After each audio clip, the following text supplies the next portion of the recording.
So, good evening, Malik. Good evening, sir. Good evening, sir. Okay, so hopefully everybody is evening, doing sir. good. और आशा करते हैं कि आप तोड़ कर रहे होंगे. तो भारत माता की भारत माता की जय. दो चीजें बिफोर स्टार्टिंग एनीथिंग. ऑडिट का सबसे मेन मोटिव क्या है या ऑब्जेक्टिव क्या है? ओके, क्या करने का? To obtain statement reasonable assurance that financial statements are free From material misstatement. Okay. अब मेरे को बताओ, to obtain reasonable assurance. Reasonable assurance कैसे मिलेगा? रीजनेबल एश्योरेंस कैसे मिलेगा? sufficient and appropriate Appropriate and audited perfect. Sufficiency मतलब क्या? सफिशिएंसी क्वांटिटी, एप्रोप्रिएटनेस मतलब क्वालिटी. एप्रोप्रिएटनेस के दो फैक्टर कौन से and reliable. क्या ऑडिट में जो चीजें रिलेवेंट है वही हम चेक करेंगे या कोई भी चीजें चेक करेंगे? Only relevant. कोई भी चीजें ओनली रिलेवेंट. जो रिलेवेंट नहीं होगा ऑडिट के लिए वो हमें देखना नहीं है. ओके, पहली चीज एंड मोस्ट इंपॉर्टेंट, जो भी चीजें रिलेवेंट है उसमें क्या हम लोग रिलायबिलिटी देखेंगे? Answer yes. Yes. रिलायबिलिटी का एक एग्जांपल, दो एग्जांपल दिए मैंने आपको, अगर आपको याद होंगे. एक एग्जांपल था ओके, फोटोकॉपी पे बिलीव करूं या ओरिजिनल देखूं. Original. दूसरा कॉन्सेप्ट अपन ने और एक देखा था दैट भाई ओके, अगर मेरे को ओरली किसी ने बोला है कि भाई तू टेंशन मत ले, मैंने जो बनाया वो सही है, क्या उस पर रिलाई करना चाहिए? रिटर्न लेना चाहिए. Return. Return that is called okay reliability concept. That is called reliability concept. तो मेरे ख्याल से इधर तक की कहानी सबके लिए क्लियर है.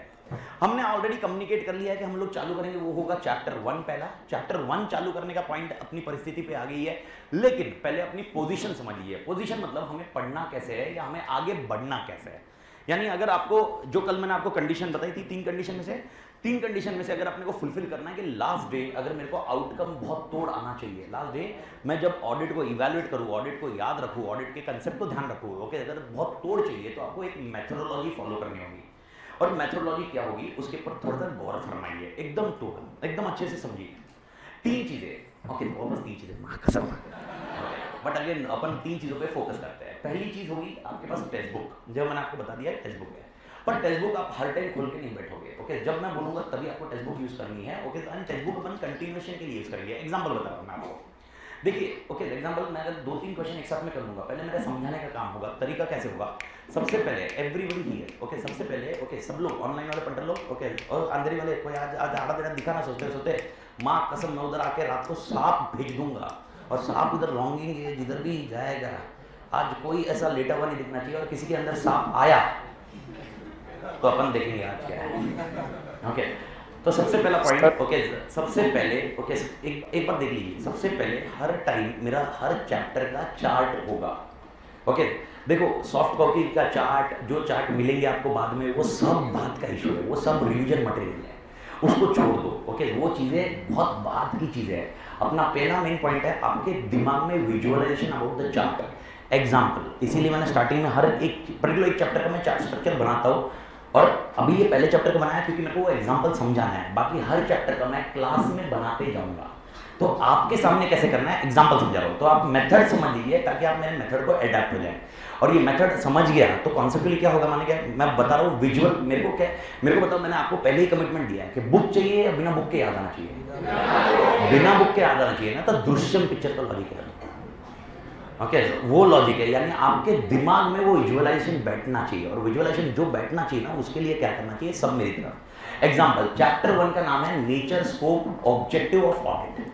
चैप्टर का नाम कोई एग्जामिनेशन में आने वाला नहीं. Please right the name of chapter 1. Chapter 1 को रिकॉल करने के लिए आपको दिमाग में आना चाहिए चैप्टर 1 2 इसमें स्प्रेड होगा. चैप्टर 1 कितने इसमें स्प्रेड होगा? 2. पहला होगा आपका बेसिक्स और दूसरा होगा स्टैंडर्ड्स. क्या बोला मैंने? Basics and standards. क्या सर मैंने कल ऐसा समझाया था कि आपको हर चैप्टर में स्टैंडर्ड्स है? ये मैंने बताया था, याद होगा, हर चैप्टर में स्टैंडर्ड. अब वो स्टैंडर्ड क्या है पहले मैं वही समझाऊंगा, लेकिन मैं पहले एक स्ट्रक्चर समझा रहा हूँ आपको. ओके, हर चैप्टर में ओके, जैसे चैप्टर 1 आ गया तो आपके दिमाग में आना चाहिए बेसिक्स और स्टैंडर्ड. और बेसिक्स के अंदर हम 8 क्वेश्चंस को याद रखेंगे और स्टैंडर्ड में ओके 2 स्टैंडर्ड अपनी इधर कवर है और इससे ज्यादा भी है स्टैंडर्ड, लेकिन चैप्टर 1 में कितने हैं खाली? 2. तो 2 स्टैंडर्ड है और 2 स्टैंडर्ड के और चार्ट बनेंगे. कुछ समझ में आ रहा है?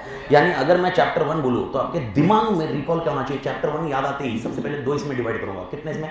ये गंदी राइटिंग है, मैं अच्छी वाली शेड्यूल बना रहा हूं, ठीक है, पर मेरे को अभी आपको विजुअलाइजेशन है, विजुअलाइजेशन गंदे नहीं होना चाहिए.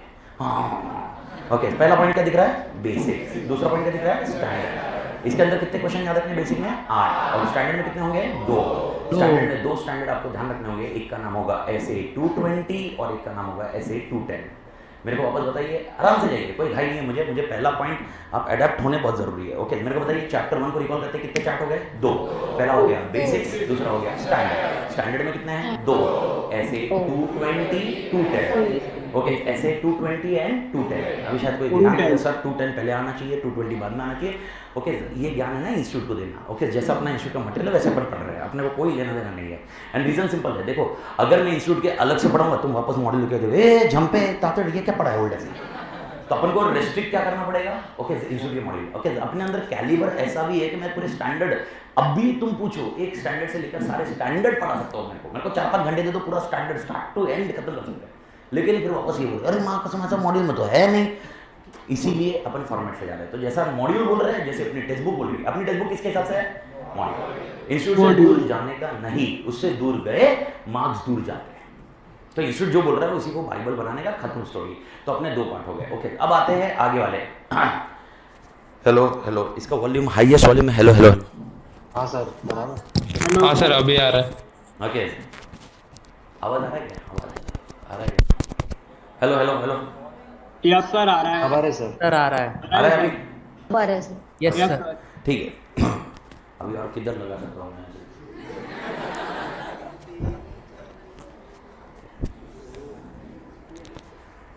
वाह अभी आ रहा है ना आवाज? आवाज आ रहा है एवरीवन? ठीक है Yes, तो चैप्टर 1 के बेसिक्स में आते हैं। बेसिक्स को याद करते ही ओके कितने क्वेश्चन बेसिक में? 8 को वापस चार्ट बनाओगे दिमाग में। अभी आप नोट्स में कुछ नहीं कर रहे हो, आप पहले समझ रहे हो मेरी मेथोडोलॉजी। ओके आगे कितने चार्ट बनेंगे? 8 के हर एक पॉइंट आप याद रखोगे और अपना पहला मेथोडोलॉजी ये रहेगा। सेम चार्ट आपको आपके दिमाग में ओके अपन बनाएंगे तो सही, लेकिन आपके दिमाग में आपको ये हर टाइम बनाना होगा। एग्जांपल ओके 8 में से क्वेश्चन पहला होगा ऑब्जेक्टिव ऑफ ऑडिट, उसके बाद होगा स्कोप ऑफ ऑडिट, उसके बाद होगा एस्पेक्ट्स ऑफ ऑडिट, उसके बाद होगा एडवांटेजेस ऑफ ऑडिट। जेपा मालिक तो यानी ये चार्ट का स्ट्रक्चर होगा। ये चार्ट पे पहले कंट्रोल लो, जितना चार्ट पे तुम कंट्रोल लोगे उतना तुम्हारे लिए अच्छा होगा रिकॉल करने के लिए। अगर मुझे कुछ लास्ट में रिवाइज कराना है, मैंने आपको बोला भाई रिवाइज कराना है, तो रिवाइज कराते वक्त आपको क्या चीज़ याद आनी चाहिए? और इसके 2 फायदे। पहला फायदा रिवाइज कराना माँ कसम तोड़ होगा, ये गारंटी मेरी। और दूसरा फायदा क्या होगा? एग्जामिनेशन में क्वेश्चन किधर से आया वो आइडेंटिफाई करना बहुत आसान मिल जाएगा, क्योंकि क्या याद रहेगा अपने को? चार्ट, क्योंकि इसके बाहर कोई क्वेश्चन नहीं। एंड एक चीज क्लियर याद रख लो मालिक। ओके देखो तुम्हारे 3 लेवल एग्जामिनेशन क्लियर है, एक है फाउंडेशन, एक है इंटर, एक है फाइनल। फाउंडेशन का सिलेबस जब तुमने पढ़ाई की तुमको ऑलरेडी पता था सिलेबस क्या था, चीटी जितना था। एंड ओके सिलेबस हाथ में लिया, एनालिसिस किया, चार्टर्ड, एक नेक्स्ट लेवल फीलिंग थी। तुमको ऐसा भी लगा था भाई चार्टर्ड बन गया, अभी क्या है जिंदगी में, लेकिन चीटी थी। सिलेबस इंटर में आने के बाद तुम्हें मालूम पड़ा ओके वो चीटी कभी चीटी थी सीए इंटर में, सीए फाउंडेशन में, अभी क्या बन गया? हाथी हो गया, डायरेक्टली हाथी हो गया। मेक इट श्योर जब मैं बोल रहा हूं हाथी है तो हाथी है, हाथी के बाहर एक भी चीज नहीं है। इसका मतलब क्या?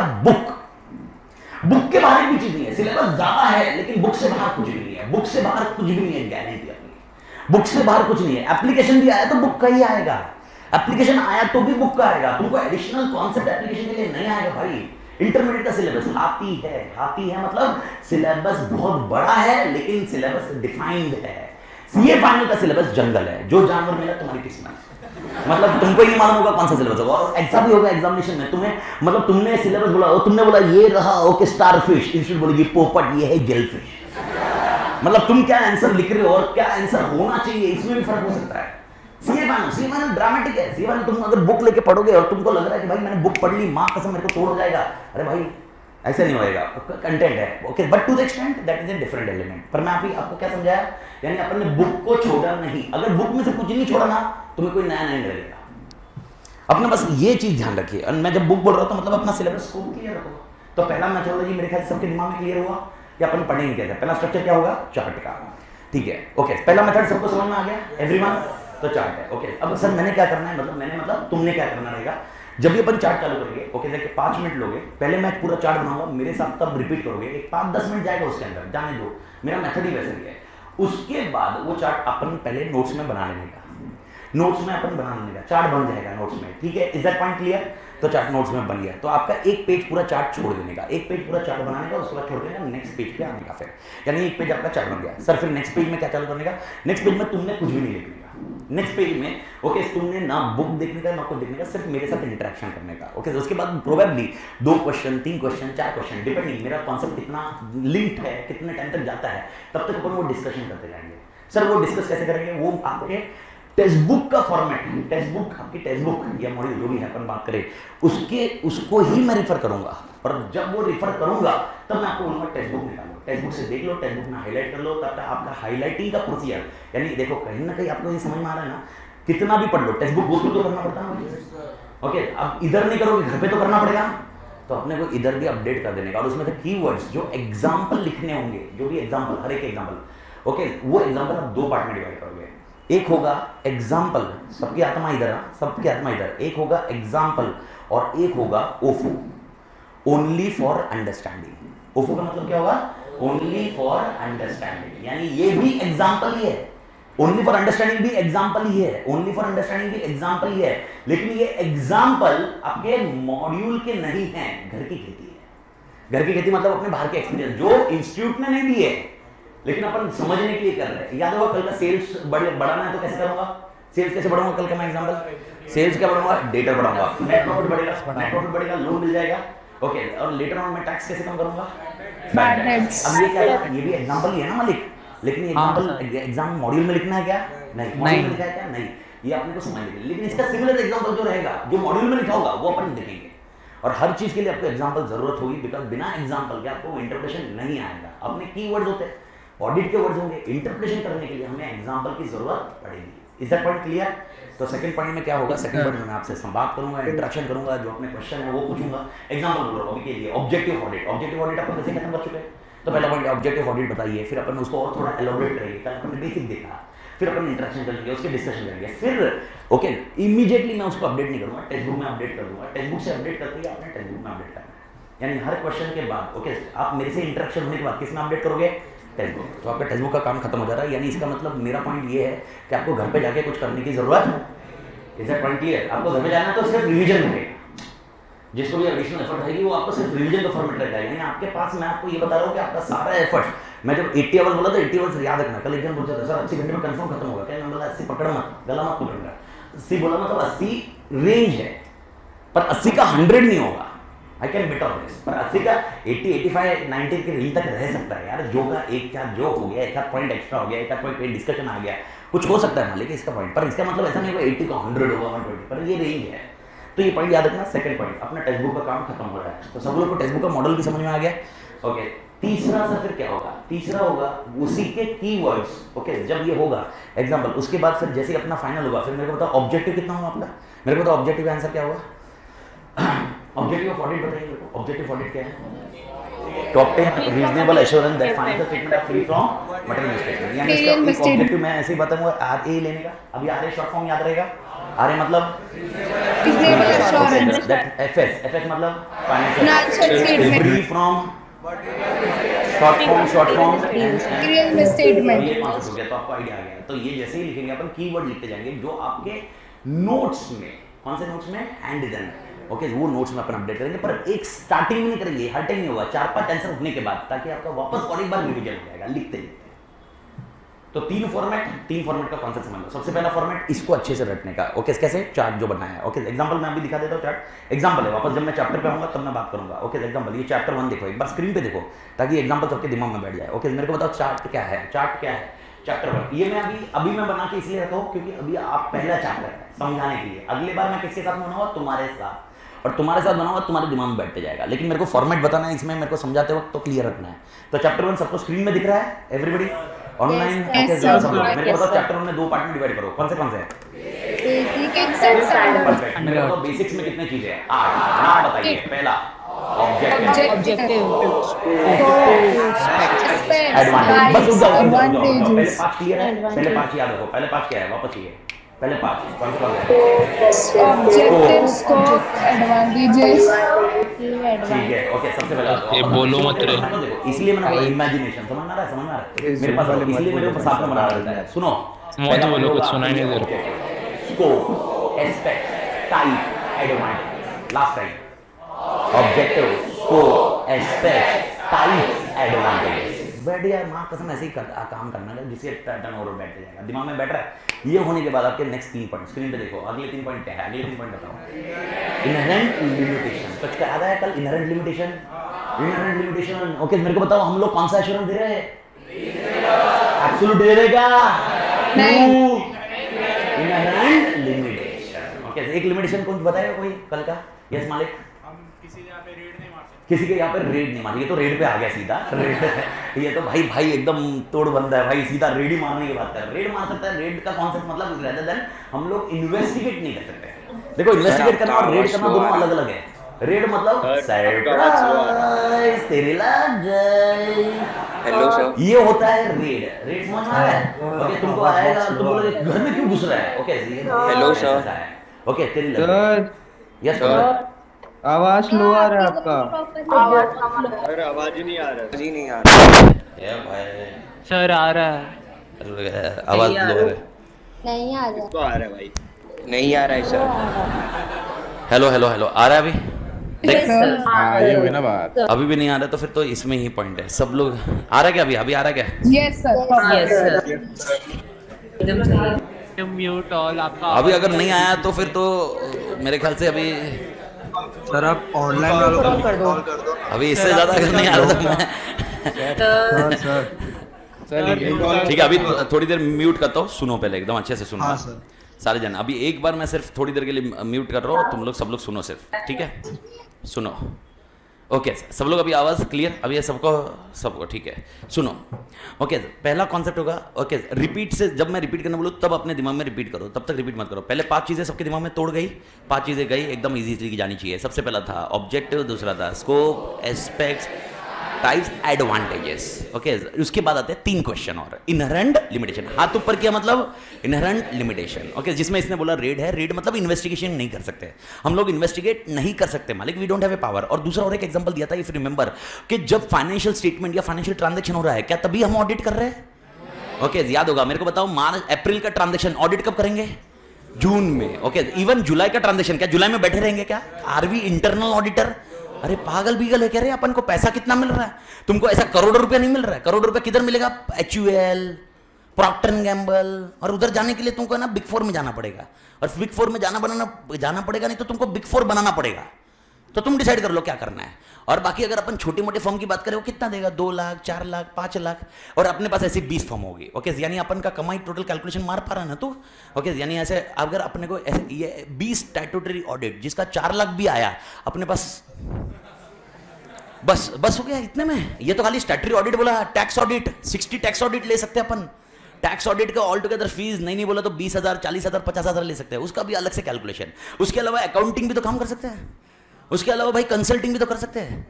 लेकिन मैं आपको बताऊं इतना आसान नहीं है, इतना आसान नहीं है मेरे भाई। इतना आसान होता तो भाई दुनिया इधर अच्छी हो जाती। It is very big challenge, but to the extent ऐसा नहीं है कि बस आपको रेफरेंस नेटवर्क बनाना ये सब चीज़ें, लेकिन टू द एक्सटेंड मेरे ख्याल से झेप रहा है इनहेरेंट लिमिटेशन। उसके बाद नेक्स्ट 2 क्वेश्चन है जो दोनों इजी क्वेश्चन है। एक है relationship. Oh wow this word matters a lot. ये वर्ड मेरे बचपन की याद है। बचपन की कुछ यादें थी नहीं रे, ऐसे बचपन में कुछ याद था नहीं भाई। बचपन का तो कुछ ऐसे क्राइटेरिया था नहीं भाई। 11th में था, बट क्या कहानी हो गई, कहानी बन गई यार। वो क्या है 11th की कहानी रह गई। रिलेशनशिप ओके जाने दे भाई। बट ऑडिट का रिलेशनशिप क्या अकाउंट्स के साथ है? Answer is yes. क्या ऑडिट का रिलेशनशिप लॉ के साथ है? Answer is yes. मैं आपको तो जितने तुम्हारे सिलेबस में सब्जेक्ट है ना उतने लिख देने के, खत्म हो गया आंसर। ओके कॉस्टिंग के साथ भी ऑडिट आता है? आंसर इज यस, क्योंकि कॉस्ट ऑडिट भी होता है। सब डिसिप्लिन के साथ में। इकोनॉमिक्स के साथ भी रिलेशन है। ओके क्योंकि क्या भाई इकोनॉमिस्ट लोग जो होते हैं वो कहीं ना कहीं इस एरिया में काम करते हैं, और ऑडिट वाला बंदा ये चीज़ चेक करता है। मेरे ख्याल से मालिक एवरी क्लियर? तो फॉरेंसिक ऑडिट का भी कॉन्सेप्ट इसमें कवर होता है। But to the extent relationship मेरे ख्याल से समझ में आ रहा है। Relationship of audit with other discipline, relationship of audit with other discipline. And last concept है, लास्ट क्वेश्चन है, okay that is called qualities of auditor. आप नोट करना, आपने नोट किया कि नहीं मालूम नहीं। ओके देखो 8 क्वेश्चन लिखते वक्त मैंने कहीं पर भी पूरा क्वेश्चन कहीं पर भी नहीं लिखा है, लेकिन लास्ट वाला क्वेश्चन लिखा है। लास्ट वाला क्वेश्चन क्या है? Qualities of auditor. What does this quality of auditor means? Quality of auditor का कॉन्सेप्ट क्या है? क्योंकि last question qualities of auditor है, last question quality of audit नहीं है. Last question quality of audit नहीं है, लास्ट क्वालिटी ऑफ ऑडिटर है. पहले 7 क्वेश्चन क्या है? ऑडिट. यानी पहला क्वेश्चन क्या होगा? Objective of audit. Okay, is that point clear? Second question क्या होगा? ऑडिट. तो आपको ध्यान रखना है ऑडिट. तो पहले 7 क्वेश्चन किसके हैं? ऑडिट के. एंड लास्ट क्वेश्चन किसका है? ऑडिटर. अभी लास्ट क्वेश्चन को एक अलग से ग्रुप बना के और एक 3 चार्ट बना के मतलब नहीं था, इसीलिए मैंने उसको पहले वाले ग्रुप में डाल दिया. तो मेरे ख्याल से एक चार्ट क्लियर, चार्ट सबको याद रह रहा है क्या? चलो टारगेट वाइज निकाल लेते. चार्ट सबको याद रहता है कि नहीं भाई? मेरे को बताइए, सारे के सारे रिपीट करिए. मेरे को बताइए चैप्टर 1 कितने इसमें डिवाइड करोगे? 2. नाम एंड परफेक्ट. बेसिक के अंदर कितने क्वेश्चन? 8. और इसके अंदर कितने क्वेश्चन? 2. इसको खत्म करो पहले. इसमें कितने नंबर? ऐसे 220 एंड 210. अब ऐसे क्या है क्या नहीं है इसको बाद में देखते हैं. ओके, इसके बाद बेसिक्स में कितने पॉइंट है? 8 नाम बताइए. ऑब्जेक्टिव, स्कोप, एस्पेक्ट्स, 5 हो गए. उसके बाद आराम, मतलब ऐसे ब्रेक करके करना, एक साथ में सब याद मत रखना, क्योंकि वो एक साथ में याद रखने की हैबिट होगी ना तो सारे आंसर भी याद नहीं रहेंगे. ब्रेक ब्रेक करके, जैसे मैंने ब्रेक किया ना वैसे ही ब्रेक करो. ओके, स्टार्टिंग में ना आपको ऐसे बहुत बहुत हलवा लगेगा, आपको लगेगा यार कितना है, आराम से हो रहा है, लेकिन आपको समझना है ये 14 चैप्टर के लिए याद रखना है. और 14 चैप्टर के हर एक क्वेश्चन भी ऐसे याद रखने पड़ेंगे. हर एक के अंदर 10-10 पॉइंट हो गए, 8-8 पॉइंट हो गए. तो अपने को याद रखना रहता ना ब्रेक ब्रेक ब्रेक. तो पहले ब्रेकिंग मैंने कौन से पॉइंट पे किया? 5वां. और चार्ट भी वैसे ही बनाया मैंने, इसलिए तो 5 पॉइंट याद रखिए और उसके बाद 3 पॉइंट याद रखिए. पहले 5 पॉइंट को एकदम क्लियर हो गया. नेक्स्ट 3 पॉइंट कौन से है? Inherent limitation, relationship and last point okay qualities of auditor. मेरे ख्याल से पक्का क्लियर है इधर तक? सबको झेपा? आपको समझ में आया पहला सेट? ओके, अभी आपका पार्ट ये होगा कि आपको सबसे पहले ही एक पेज पे इसको ड्रॉ करना है. लेकिन पॉइंट टू बी नोटेड. रुको रुको रुको. ओके, क्या ये चार्ट पूरा हुआ है? क्यों? ओके, स्टैंडर्ड वाला पोर्शन किधर किया मैंने चार्ट? तो अभी यहाँ पर आपको और 2 चार्ट और अलग बनेंगे. कौन से? ऐसे 220 का, ऐसे 210. और आप बोलोगे सर इसमें ही बना दो. इसमें बना तो दूंगा लेकिन पहले दिन पे याद नहीं रहेगा. तो ये जब कंटेंट आएगा, जब ये अपन ऐसे 220 में जाएंगे तब उसको अपन देखेंगे, ऐसे 210 में जाएंगे तब अपन उसको देखेंगे. Is that point clear? Okay, perfect. तो सबसे पहले आप ये डाल दोगे चैप्टर 1.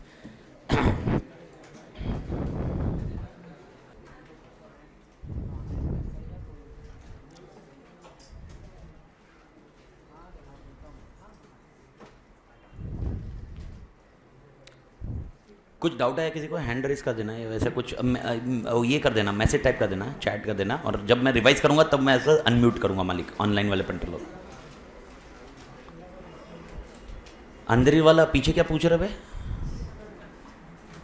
स्पेलिंग नहीं आ रही है बताता. पहला पॉइंट है बेसिक, BASIC.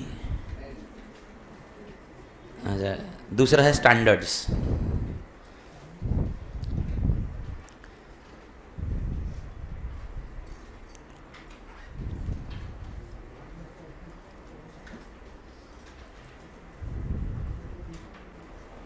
मैं एक बार रिपीट कर लेता हूँ स्टार्टिंग कंटेंट, क्योंकि स्टार्टिंग में किसी को आवाज़ नहीं आई होगी, प्लस माइनस होगा. तो मैंने स्टार्टिंग यही किया है कि पहले फॉर्मेट बनाओगे. हाँ नहीं, स्टैंडर्ड का नहीं लिखना है, इतना ही बनाना है, ये चार्ट ही बनाना है. आपको कुछ नहीं करना है, एक पेज पे इसको खत्म करना है. नहीं, जगह वगह छोड़ना नहीं है, एक पेज. हाँ वो तो लिखना ही है, उसके नीचे चार्ट नहीं बनाना. ऐसे 220 और 210 तो लिखो ही, मतलब ये पूरा पेज जो है ना वो लिखना है आपको.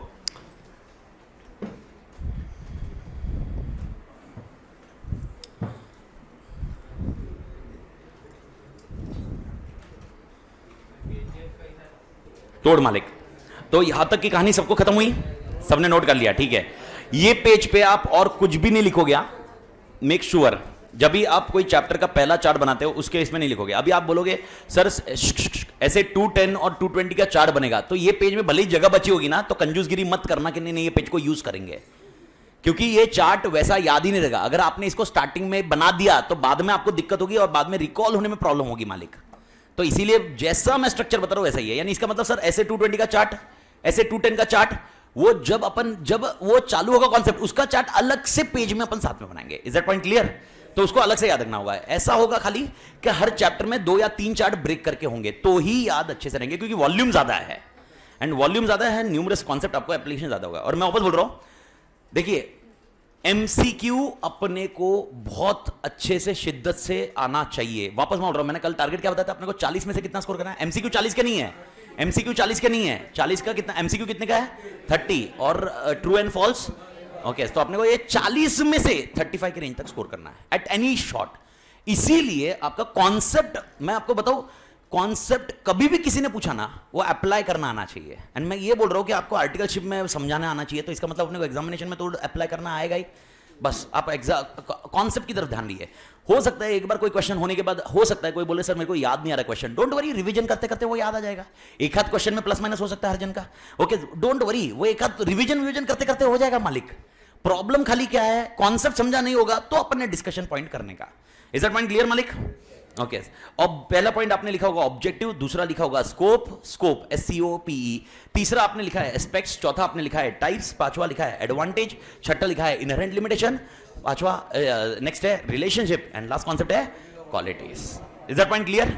ओके, मैं आपको वापस समझा दूं कि अपन को ये, मैं वापस बोल रहा हूं, एक पहला चैप्टर थोड़ा शिद्दत से करो, शिद्दत से करो मतलब पूरा अडेप्ट हो जाओ कंटेंट को, और जैसे तुम हो गए तो फिर अपन उसको बहुत अच्छे से लेके जा सकते हैं। पर कुछ वो डाउट आ रहा है आपको, कुछ फॉर्मेट में पॉइंट आ रहा है, अडेप्ट करो। सबसे पहला क्वेश्चन, मेरा पहला question, okay, before starting objective, यानी आपको समझ में आ गया पहला आपको स्टार्टिंग पॉइंट क्या करना है अभी, ऑब्जेक्टिव। लेकिन बिफोर दैट एक छोटा सा कॉन्सेप्ट, ये आप नोट नहीं करोगे, ये ओफू है, लेकिन ये बाद में आएगा सिलेबस में, तो अभी कुछ नोट नहीं करोगे इसको। ये अभी ओफू के लिए है। सर मैंने नोट करना है क्या? नहीं, आपने खाली समझना है। और समझना क्यों है सर? क्योंकि ये बहुत इंपॉर्टेंट है। इसके बिना मैं स्टार्ट करूंगा ऑडिट का ऑब्जेक्टिव भी, और थोड़ा सा दिक्कत आ सकता है। सबकी आत्मा इधर। ओके, मैंने अभी बोला कि सीए बनने के बाद क्या हम लोग प्रैक्टिस कर सकते हैं? Answer is yes. ओके, सबसे इंपॉर्टेंट चीज हमारे पास वही है। कल अगर नौकरी नहीं मिली तो इसका मतलब ये नहीं कि हम भाई भूखे मरेंगे। हमारे पास ऑप्शन है, हम अपना खुद का ऑफिस खोलेंगे और कुछ ना कुछ तो कहीं ना कहीं काम मिलेगा। अब क्वेश्चन ये आता है कौन सा काम मिल सकता है। हमारे डिस्कशन ये आ रहा है कि कौन से काम, ओके, एक प्रैक्टिसिंग फर्म कर रहा है। कान खुले, मैं क्या बोल रहा हूं, सबकी आत्मा इधर, क्या बोल रहा हूं, कौन से काम प्रैक्टिसिंग फर्म कर रहा है। एक छोटे से मैं जनरली एक कॉन्सेप्ट समझा दूं। अमित तातेड़ चार्टेड अकाउंटेंट बन गया। अब मेरे पास ऑप्शन क्या है, Amit Tated and company, okay, एक practice firm, Amit Tated and company, proprietorship. Amit Tated एक नाम है इंडिविजुअल पर्सन का, लेकिन मेरी फर्म का नाम क्या होगा, Amit Tated and company. Okay, ये फर्म का नाम होगा। तो ये फर्म, सर ऐसे मन किया ऐसे ही फर्म बना दूंगा मैं? नहीं, इंस्टीट्यूट के पास आपको रजिस्टर करना पड़ेगा। इंस्टीट्यूट आपको इस फर्म का रजिस्ट्रेशन नंबर देगा, लेकिन इंस्टीट्यूट जब ये रजिस्ट्रेशन नंबर देगा उसके पहले आपको इंस्टीट्यूट का मेंबर बनना पड़ेगा। क्या बनना पड़ेगा मालिक? मेंबर। तो आपको दो काम हो गए, यानी सबसे पहले सीए बन के क्या बनने का, मेंबर। और मेंबर बनते हुए आपने देखा होगा, शायद आपने ऐसे वर्ड यूज किए किसी के आगे, मतलब आपने देखा है कोई एसीए यूज करता है, कोई एफसीए यूज करता है, कभी सुना है कोई? एग्जांपल अमित तातेड़, अभी मैं अमित विजय तातेड़ ऐसा मैं नाम लगाता हूं तो मेरे आगे मैं एफसीए लगाता हूं। What does this represent, ACA और एफसीए? एसीए मतलब जो बंदा अगर नाम के आगे एसीए लगाता है, देखो नाम के आगे, मतलब मैं ऐसा बोल रहा हूं, देखो ऐसे तो पब्लिक लगाती है ना, सीए अमित तातेड़, ये ऐसे सब लोग लगाते ही, आप लोग ऐसे ही लगाओगे। ये कोई ज्यादा ये हेडेक वाला पॉइंट नहीं है। This is only a convention जिसमें अपन अपने आप को रिप्रेजेंट करते हैं। But whether you are a member और नॉट डिफाइंड बाय, ओके, नाम के आगे सीए अमित तातेड़ एसीए, मैं या तो एसीए लगाऊंगा, नहीं तो सीए अमित तातेड़ एफसीए लगाऊंगा। ये तो समझ में आ रहा है कुछ? ओके, एसीए और एफसीए का फुल फॉर्म होता है associate chartered accountant, fellow chartered accountant. क्या बोला मैंने? एसोसिएट चार्टेड अकाउंटेंट और fellow chartered accountant. It's a membership, it's a membership type. Okay, अगर कोई एसीए लगा रहा है इसका मतलब ये सीए बनके और इंस्टीट्यूट का मेंबर बने हैं। ओके, ये 5 साल अभी तक नहीं हुए हैं, क्योंकि अगर आपके 5 साल बीत चुके एसीए बनके, क्या बोला मैंने, एसीए बनके कितने साल हो चुके आपको? 5 साल। आप क्या लगाओगे? FCA. Okay, that is A fellow member. Okay, यानी फेलो मेंबर बनने के लिए आपको कितना साल का क्राइटेरिया है? 5 इयर्स। 5 इयर्स आपको प्रैक्टिस करना पड़ता है। जो क्राइटेरिया वो आगे जब चैप्टर में आएगा बताऊंगा, लेकिन अभी ये लॉजिक समझ में आ रहा है? यानी अगर, ओके, एक तो ऐसा है सर मैं प्रैक्टिस नहीं करना चाहता, तो मत कर, फिर खाली मैं इतना ही लगाऊंगा। मैं जॉब पे हूं, मैं एचडीएफसी बैंक में काम कर रहा हूं, एचडीएफसी बैंक में मैं एम्प्लॉय हूं। ओके, सी अमित तातेड़, पर मैं एसीए एफसीए नहीं लगा सकता। अमित तातेड़ चार्टेड अकाउंटेंट्स नहीं लगा सकता मालिक, because I can not practice, I don't have A right. मेरे को मेंबर बनना पड़ेगा। तो पहले मैं इंस्टीट्यूट के पास जाऊंगा, इंस्टीट्यूट को बोलूंगा इंस्टीट्यूट मैं आपकी प्रीमियम इंस्टीट्यूट से सीए क्लियर हो गया, मुझे मेंबर बनाइए। तो मेरे को बताओ, जैसे ही मैंने एप्लीकेशन दिया मेरे को इंस्टीट्यूट कौन सा मेंबरशिप देगी? एसीए, एसोसिएट देगी। Is that point clear? Okay, और मैं 5 साल तक इंस्टीट्यूट के साथ काम करूंगा, मतलब मैं प्रैक्टिस करूंगा। तो इंस्टीट्यूट क्या बना देगी मेरे को? एफसीए। अपने आप नहीं बनेगी, अपने को एप्लीकेशन देना है। ऐसा भी होता है एसीए 10 साल तक तूने एप्लीकेशन ही नहीं दिया तो एसीए है तू, तेरे को एप्लीकेशन देना पड़ेगा, इंस्टीट्यूट डीम्ड नहीं होता, ये समझ में आ रहा है? ओके तो सर इसका फायदा क्या होता है? इसका फायदा ये सर, अगर मैं ACA हूं या मैं FCA हूं, इसके कुछ फायदे क्या? ओके फीस में मेरे को तो कौन फीस ज्यादा चार्ज कर पाएगा? FCA। कौन फीस कम चार्ज कर पाएगा? बस क्योंकि सामने वाला बोलेगा ना एक्सपीरियंस नहीं है तेरा, जितना ज्यादा एक्सपीरियंस वो FCA से होगा। तो यूजुअली अगर किसी के पेरेंट्स चार्टर्ड अकाउंटेंट है तो आप नोट कर लेना वो FCA यूज करते होंगे। ओके क्योंकि ऑल टुगेदर मतलब तुम्हारा जो एज है उसके हिसाब से मैं बात कर रहा, ठीक है भाई, लॉजिक है, अपन भी FCA यूज करते हैं, बट टू द एक्सटेंट ये FCA का कॉन्सेप्ट हुआ। ठीक है सर, ये होके आपने क्या बताया? मैंने ये बताया, मैं जैसे ही ACA या FCA बना, मैं किसके पास, इंस्टीट्यूट के पास जाऊंगा और मैं बोलूंगा Amit Tated and company register करो, Amit Tated and company register करो। मेरे को बताओ अमित तातेड़ एंड कंपनी, वापस बोल रहा हूं, फर्म है फर्म, हम लोग कॉर्पोरेट ऑफिस नहीं खोल सकते। आपने कंपनीज एक्ट में पढ़ा हुआ है, कंपनी एक्ट मालूम है? कंपनी एक्ट, कंपनी खोलना सबको मालूम है? ओके कंपनी एक्ट के हिसाब से हम लोग कंपनी फॉर्म नहीं कर सकते। चार्टेड अकाउंटेंट प्रैक्टिस करने के लिए कंपनी नहीं फॉर्म कर सकता। इसका मैं बिजनेस करने के लिए कुछ भी कर कंपनी, लेकिन CA फॉर्म की कंपनी नहीं होती है। तो सर फिर क्या होता है? ओके LLP हो सकती है, ओके पार्टनरशिप फॉर्म हो सकती है, सोल प्रोप्राइटर। ओके जो आप PWC बोल रहे हो, PWC सुना है? सुना है कि नहीं सुना है? CA बनने के बाद अपने को आर्टिकलशिप करनी कि नहीं करनी है? अगर कोई बोलेगा मुझे नहीं करनी है, चलेगा क्या? ठीक है, कुछ नहीं करनी है तो मत कर, कुछ नहीं कर पाएगा आगे भी, लेकिन आर्टिकलशिप कंपलसरी है, मालूम है ना? आर्टिकलशिप किससे कर सकते हो? आपके पास 3 तरह के फर्म्स है, एक है मिड साइज फर्म, एक है बिग फोर्स और एक है स्मॉल फर्म्स। स्मॉल फर्म्स में तुम गए तो तुमको एक्सपीरियंस तोड़ मिलेगा, एक्सपीरियंस मतलब सब काम करने मिलेगा तुम्हें, लेकिन उधर दिक्कत ये होगी कि उधर आपको सैलरी मतलब सैलरी बोलना मुश्किल है, स्टाइपेंड जो है वो कम मिलेगा मालिक। ओके स्टाइपेंड कम मिलेगा, कंपैरेटिवली कम मिलेगा, लेकिन सबसे ज्यादा स्टाइपेंड किस में मिलेगा? बिग फोर में। लेकिन बिग फोर में आपका प्रॉब्लम क्या होगा? आपको सिर्फ एक एरिया या 2 एरिया में काम मिलेगा, क्योंकि उधर का एक्सपर्टाइज वैसे होता है कि भाई तू सिर्फ रिपोर्टिंग करेगा, तू सिर्फ टेस्टिंग करेगे, तुम सिर्फ प्लानिंग करोगे, तुम सिर्फ रिस्क असेसमेंट करोगे, तुम सिर्फ इंटरनल कंट्रोल चेक करोगे, तुम्हारा 3 साल का एक्सपीरियंस सिर्फ वो एक एरिया में रहेगा, लेकिन ब्रांड लगेगा भाई। 3 साल के बाद तुम जॉब करने जाओगे, मां कसम एंट्री तोड़ोगी, क्योंकि वो ड्रामेटिक एंट्री होगी, उनको कोई लेना देना नहीं तुमने क्या काम किया है, तुम बिग फोर से आए हो, खत्म स्टोरी। लेकिन स्मॉल फर्म का अपना एरिया की एक्सपर्टाइज ज्यादा होगा, और मिड साइज दोनों वे से हो सकता है, उसको सैलरी भी मिल सकती है, एक्सपीरियंस भी मिल सकता है, मॉडरेट पॉइंट है, ये आपका चॉइस है, अपना चॉइस है, उसमें मैं डिबेट नहीं करूंगा। लेकिन स्टाइपेंड के ऊपर अपन बात करेंगे। स्टाइपेंड मेरे ख्याल से सबको मालूम है स्टाइपेंड क्या मिलती है। ओके मेरे ख्याल से बहुत जन इसके हंसी भी उड़ाते, बोलते हैं सर क्या है स्टाइपेंड है कि सैलरी है, ऐसा भी बोला जाता है, मालूम है ना? स्टाइपेंड में क्या लेके जाएंगे सर? ओके मैं आपको बताऊं क्या, देखो there are 2 types of stipend, one is tangible, one is intangible. Sir intangible stipend कौन सा होता है? देखो अब ये समझना पड़ेगा, ये देखो आपको स्किल्ड डेवलप करनी पड़ेगी। ओके मेरे को बताओ सजेस्टेड आंसर CA फाइनल में मिलेंगे कि नहीं मिलेंगे? नहीं, सजेस्टेड आंसर RTPs आएंगे ना CA फाइनल में? इंटर का छोड़ दो, इंटर नहीं, फाइनल की बात कर रहा हूं, आएंगे कि नहीं RTPs? आएंगे कि नहीं आएंगे? अमेंडमेंट शीट आएंगे कि नहीं आएंगे? आएंगे। तो प्रिंट किधर से निकालोगे? तुम पैसा दे के प्रिंट निकालोगे क्या? कहां से निकालोगे? ऑफिस। कैलकुलेटर किधर का होगा? ऑफिस। स्टेशनरी किधर की होगी? इंटेंजिबल। ओके अब ये कोई बोलेगा सर ये क्या है? ये ढापना हुआ। ओके और अगर तुमको ढापना नहीं समझ रहा है तो मैं आपको बता दूं देयर इज डिफरेंस बिटवीन ढापना एंड चोरी। मैं चोरी करना नहीं सिखा रहा हूं, ढापना सिखा रहा हूं। ओके चोरी करना और ढापना दोनों अलग अलग है। ढापना आदमी खुशी के लिए, चोरी अपने नीड के लिए करता है, और ढापता वो नीड के लिए नहीं खुशी के लिए ढापता है। ढापना स्किल है।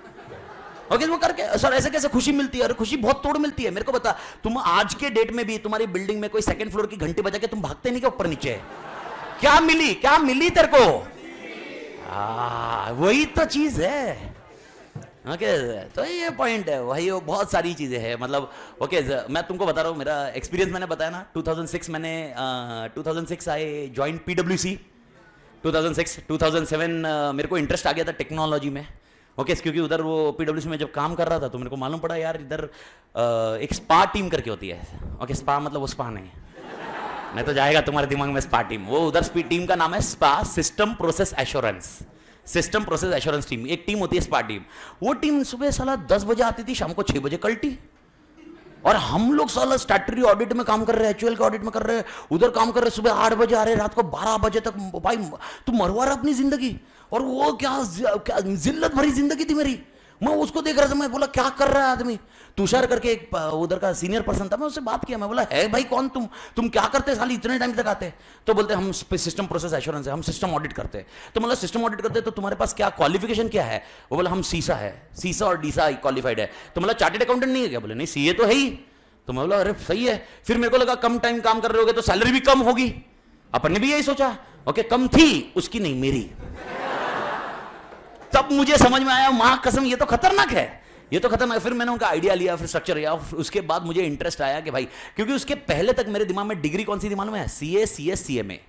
ये तीन के अलावा मेरा स्कोप ही नहीं। मेरे लाइफ में तीन चीजों के अलावा बाहर डिग्री मालूम नहीं थी अपने को सिर्फ 3 डिग्री मालूम थी। चार्टेड अकाउंटेंट बनो, कंपनी सेक्रेटरी बनो, कॉस्ट अकाउंटेंट बनो, बस ये 3 डिग्री हो गई, अपन इंडिया लेवल पे मस्त भारी बन जाएंगे। उसके उधर जाने के बाद मालूम पड़ा इंडिया लेवल गया थे लेना, इधर आदमी तोड़ कमा रहा है। फिर मैंने पता किया सीसा, फिर मैंने सीसा डीसा इसकी इंक्वायरी की, diploma in information system audit, सीसा सर्टिफाइड इंफॉर्मेशन सिस्टम ऑडिट। फिर मैंने पहले वो डिग्री कट कंप्लीट की और उसके बाद फिर मेरी आशा रामनाथन, ओके, जो मेरी सीनियर थी, शी वॉज एसोसिएट डायरेक्टर, अभी वो पार्टनर है पीडब्ल्यूसी में। ओके उनको मैंने रिक्वेस्ट किया कि मेरे को स्पा टीम में भेज दो, मेरे को स्टैट्यूटरी ऑडिट में नहीं रहना। स्टैट्यूटरी ऑडिट का स्पा टीम पर, मतलब मेरे को ये ऑडिट टेस्टिंग वेस्टिंग में नहीं रहना। तो उन्होंने मना कर दिया। अब मना कर दिया तो अपन तो एकदम क्लियर है अपनी लाइफ में, अपन मना कर दिया ठीक है टाटा बाय बाय। अपन एकदम सिंपल है, अपना रूल एकदम सिंपल रहा स्टार्टिंग से।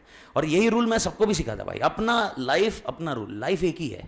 ओके बस लर्न टू से नो। और मैं आपको एग्जांपल एक नंबर ऑफ एग्जांपल दे सकता हूं जिसमें आपको ये समझ में आएगा कि भाई डिसीजन मेकिंग किसको बोलते हैं। डिसीजन मेकिंग अपने लिए डिसीजन मेकिंग, और हाँ वो उसके रिस्क तुम देखो भाई। सीधा ना बोला टाटा बाय बाय, घर पे बैठा रहा। मैं घर पे कितने दिन था मालूम है क्या? ऑलमोस्ट 3 महीने घर पे था पीडब्ल्यूसी छोड़ने के बाद। फिर naukri.com, monster.com, मतलब मैंने सब पे रिज्यूम अपलोड करो, अपने रेफरेंस ढूंढो, हर जन को बोलो भाई तुम्हारे पास नौकरी वोकरी है क्या। ओके ये करते करते मेरे को एचडीएफसी बैंक में जॉब मिला, एचडीएफसी बैंक में आईटी डिपार्टमेंट जॉब मिला। ओके मैं आपको जस्ट ये जिस दे रहा हूँ, मेरे को यहाँ पर 6 लाख का पैकेज था, 6 लाख पर एनम। किधर? पीडब्ल्यूसी। ओके एसोसिएट मैनेजर था मैं, और आई एम डिस्कसिंग ऑफ 2006। और 2007 में जब मैंने एचडीएफसी बैंक ज्वाइन किया, okay I was promoted to 18। जब मैं 3 महीने घर पे था, 3 महीने घर पे, मतलब मैं घर पे था। उन्होंने तो मेरे को ये पूछा था तू ज्वाइन कब करेगा? मैं बोला कल से कर सकता हूँ, काम धंधे नहीं भाई मेरे पास।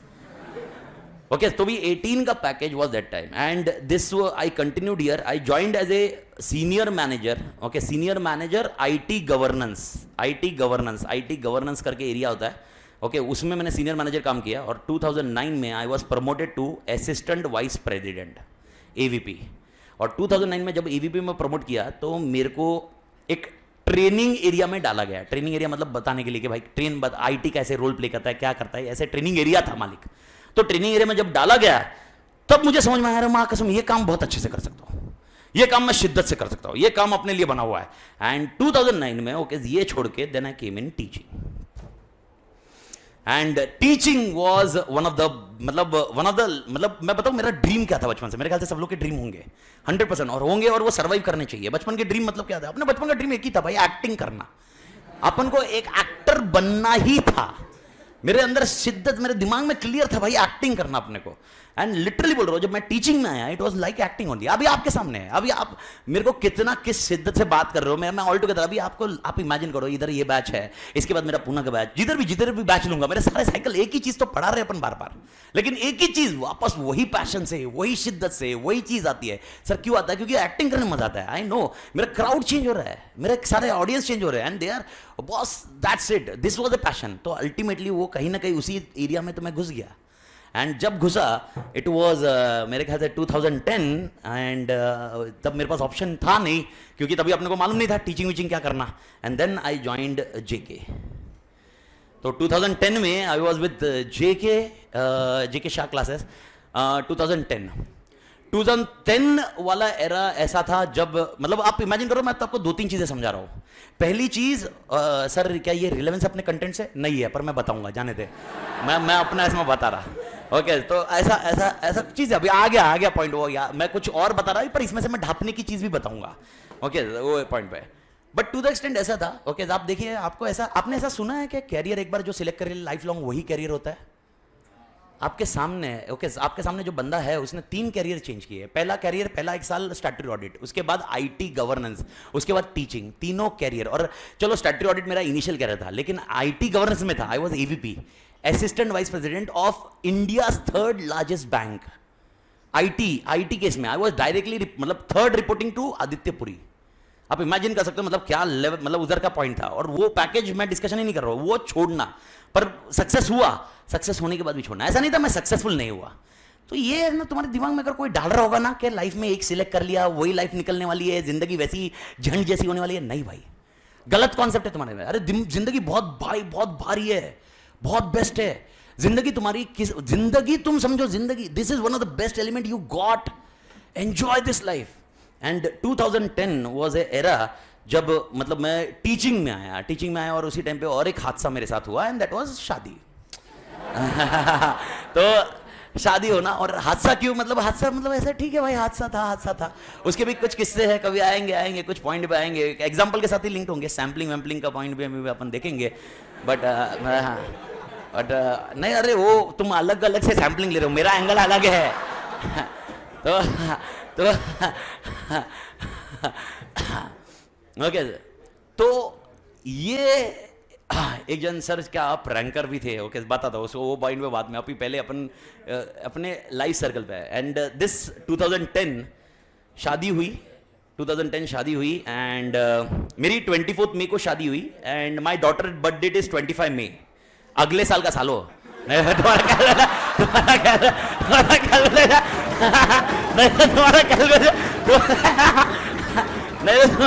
तुम्हारा कैलकुलेशन कुछ अलग ही जाएगा। बोले साला शादी किस लिए किया, इसके लिए किया शादी इसने। तुमने नहीं तुम्हारा कैलकुलेशन ऐसा जा सकता, तुम बोला था शादी क्यों, अभी समझ में आया। ऐसा नहीं भाई। तो 24 मई को मेरी शादी हुई 2010 में, ओके, और रितिका 25 मई नेक्स्ट ईयर 2011 में।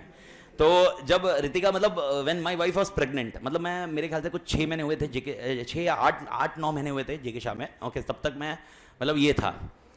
तो आई डोंट नो मतलब आपको आइडिया है कि नहीं, पर उसमें वर्क कल्चर ऐसा था कि सुबह 7 बजे क्लास होता, और उधर मतलब जो भी है, ओके, व्हाटएवर जो परसेंट जैसा भी होता था, 7 बजे क्लास रहता था, रात के 9 बजे तक क्लास रहते थे, और वो लिंक करते थे एंड रात तक। और मैं बताऊँ क्या, काम करने को मेरे को मजा आता था, क्योंकि मजा आ रहा था, एक्टिंग था, वो पैशनेट था।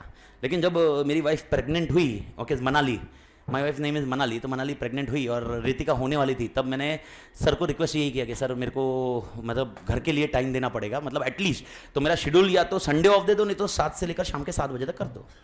And this was a criteria actually which has been dealt with, मतलब ये सिनारियो था। And to the extent during the time sir ने फिर मना कर दिया। सर बोले पॉसिबल नहीं है, तेरे को करना है तो कर, नहीं तो छोड़ दे। एंड अपन के पास आपको पहले से मैंने बताया अपना ऑप्शन तो क्लियर है, टाटा बाय बाय, ओके, बस खत्म स्टोरी। एंड जैसे ही मैं टाटा बाय बाय हुआ and then I was searching for Mumbai, तो सर का मैसेज आया कि भाई सेम लॉजिक जो आपने एक्सपीरियंस कर लिया है, मतलब ये एक्सपीरियंस तो मैं क्या बताऊँ, ये एक्सपीरियंस अपना सेम सिनारियो था। सर ने लॉजिक बताया कि मुंबई में तू पढ़ाएगा नहीं, okay, there is a concept of agreement, okay, you should not be in Mumbai for 1 year. अभी आज there was a concrete thing because there was a team, I was alone that time, और उस टाइम पे पैसा भी नहीं था। और आप बोलोगे सर पैसा क्यों नहीं था, क्योंकि पैसा मैंने आज तक की फितरत है, आपने पैसा अपन ने जितना भी कमाया अपन ने उड़ाया, अपन ने सेविंग नहीं रखी है। अपनी फिलोसफी एकदम क्लियर है भाई, ओके। आदित्य और रितिका को, अभी आदित्य तो बहुत छोटा है, वो 3 साल है, उसको समझ में नहीं आ रहा। रितिका को तो मैं अभी से बता रहा, मेरी लाइफ की जो अर्निंग होगी ना उसका 10% तेरे को रख के जाऊंगा, बाकी सब मैं उड़ा के जाने वाला हूं। मतलब तू एक्सपेक्ट भी मत कर, अरे क्या मजाक में कमा रहा अपने लिए, उड़ाएगा भाई, वो भी कर लेगी, वो कर लेगी, करना है तो कर ले भाई। लॉजिक एकदम सिंपल रखा हुआ मैंने। और मैंने देखा हुआ यार, मैंने देखा हुआ कितने जन में देखा हुआ, ऐसा प्रॉपर्टी रहती है, आधे झगड़े ही चलते हैं घर में, खानदान में झगड़े चलते हैं। तो हमारे इसमें भी कोई ना कोई किधर होगा जिनमें प्रॉपर्टी के चक्कर में भाइयों में झगड़े हो रहे हैं, इसीलिए प्रॉपर्टी बनाने का ही नहीं। बहुत जन बोलते हैं कि भाई डेप्रिसिएशन है, मतलब तू एसेट, कौन सा एसेट इन्वेस्ट करता है, गाड़ियां ले रहा है। करण सर को पूछो, करण सर बोलते हैं अगली बार सर मेरे को गाड़ी नहीं लेनी चाहिए, अगली बार अपनी और नई गाड़ी आएगी, गारंटी है, क्योंकि अपना लॉजिक सिंपल है, डेप्रिसिएबल एसेट हो या हो जो भी हो, खुशी। I measure my life with happiness, I measure my life, ऐसा सीन था। And this was a scenario 2010 में जो मेरी हालत हुई। 2010 में फिर मेरे को ऑप्शन नहीं बचा, मैं बोला करूँ क्या। अभी फिर उस टाइम पे मतलब लिटरली बता रहा हूँ, मैंने किसी को घर पे बताया भी नहीं कि मेरे को निकाल दिया गया, क्योंकि वाइफ प्रेग्नेंट थी। और घर पे मैं बताऊँ तो मैं क्या करता मालूम क्या, शिद्दत से, मतलब मैं निकल जाता था सुबह, ओके, दोस्त के इधर जाके बैठता था, रात को घर पे जाता था, पर प्रॉब्लम ये आ गई मतलब पगार खर्च करने का प्रॉब्लम। एंड दैट टाइम मतलब मैंने वाइफ को पहले बता दिया कि भाई ऐसा ऐसा हो गया है। तो फिर वाइफ ने बोला यार दूसरा क्यों नहीं क्लास ज्वाइन कर रहा है, ये क्यों नहीं कर रहा, मतलब देयर वर सर्टेन थिंग्स, ठीक है। उसके बाद चीज़ें हुई व्हाटएवर। फिर सिचुएशन ऐसी हो गई कि भाई मेरे को पूना का ऑप्शन मिल गया। फिर मैंने सर को जाके पूछा भाई पूना जाओ कि नहीं जाओ, तुम बोलो नहीं तो उधर भी बंद करता। फिर बोले भाई मुंबई में मत देख, बाकी किधर भी रहे। फिर मैं पूना गया and Poona the things have change. Poona की वजह से मेरे को एंट्री मिल गई वापस अपने मार्केट में, वापस सर्वाइवल मिल गया एंड तब इसका चालू हुआ। और उसके बाद लाइफ चेंज हुई और उसके बाद बहुत सारी लाइफ की चीज़ें हैं जो कभी टाइम आया डिस्कस करेंगे। बट मैं आपको मतलब बता रहा हूँ the only thing is what therefore I even जब मैं करण से बात किया था लास्ट ईयर, जब हम लोग ये करण बोल रहा था कि सर हम लोग ये चालू करें, मैं बोला भाई तोड़ है भाई, तो तेरे साथ लोग है कर ले भाई, क्योंकि एक लाइफ है ना अपने हिसाब से जीने का। तेरा मन कर रहा है ना नौकरी करने का, मन कर रहा है ना कर, मैं उस पर डिबेट नहीं कर रहा हूं। नहीं करना है ना तो मत कर, काय के लिए करने का भाई, अपनी लाइफ है यार। Why I should let anyone to rule my life, okay. और मैं लिटरली तुमको भी ये बता रहा हूं, तुम सीए कर रहे हो ना तब तक पापा मम्मी का एकदम तोड़ शिद्दत से सुनो, क्योंकि तब तक बहुत जरूरी है। उसके बाद मत सुनो, ऐसा नहीं बोल रहा हूं, उसके बाद उनके गाइडेंस लो, लेकिन करो अपनी मर्जी का, क्योंकि nobody should help them accountable, you should be accountable for everything.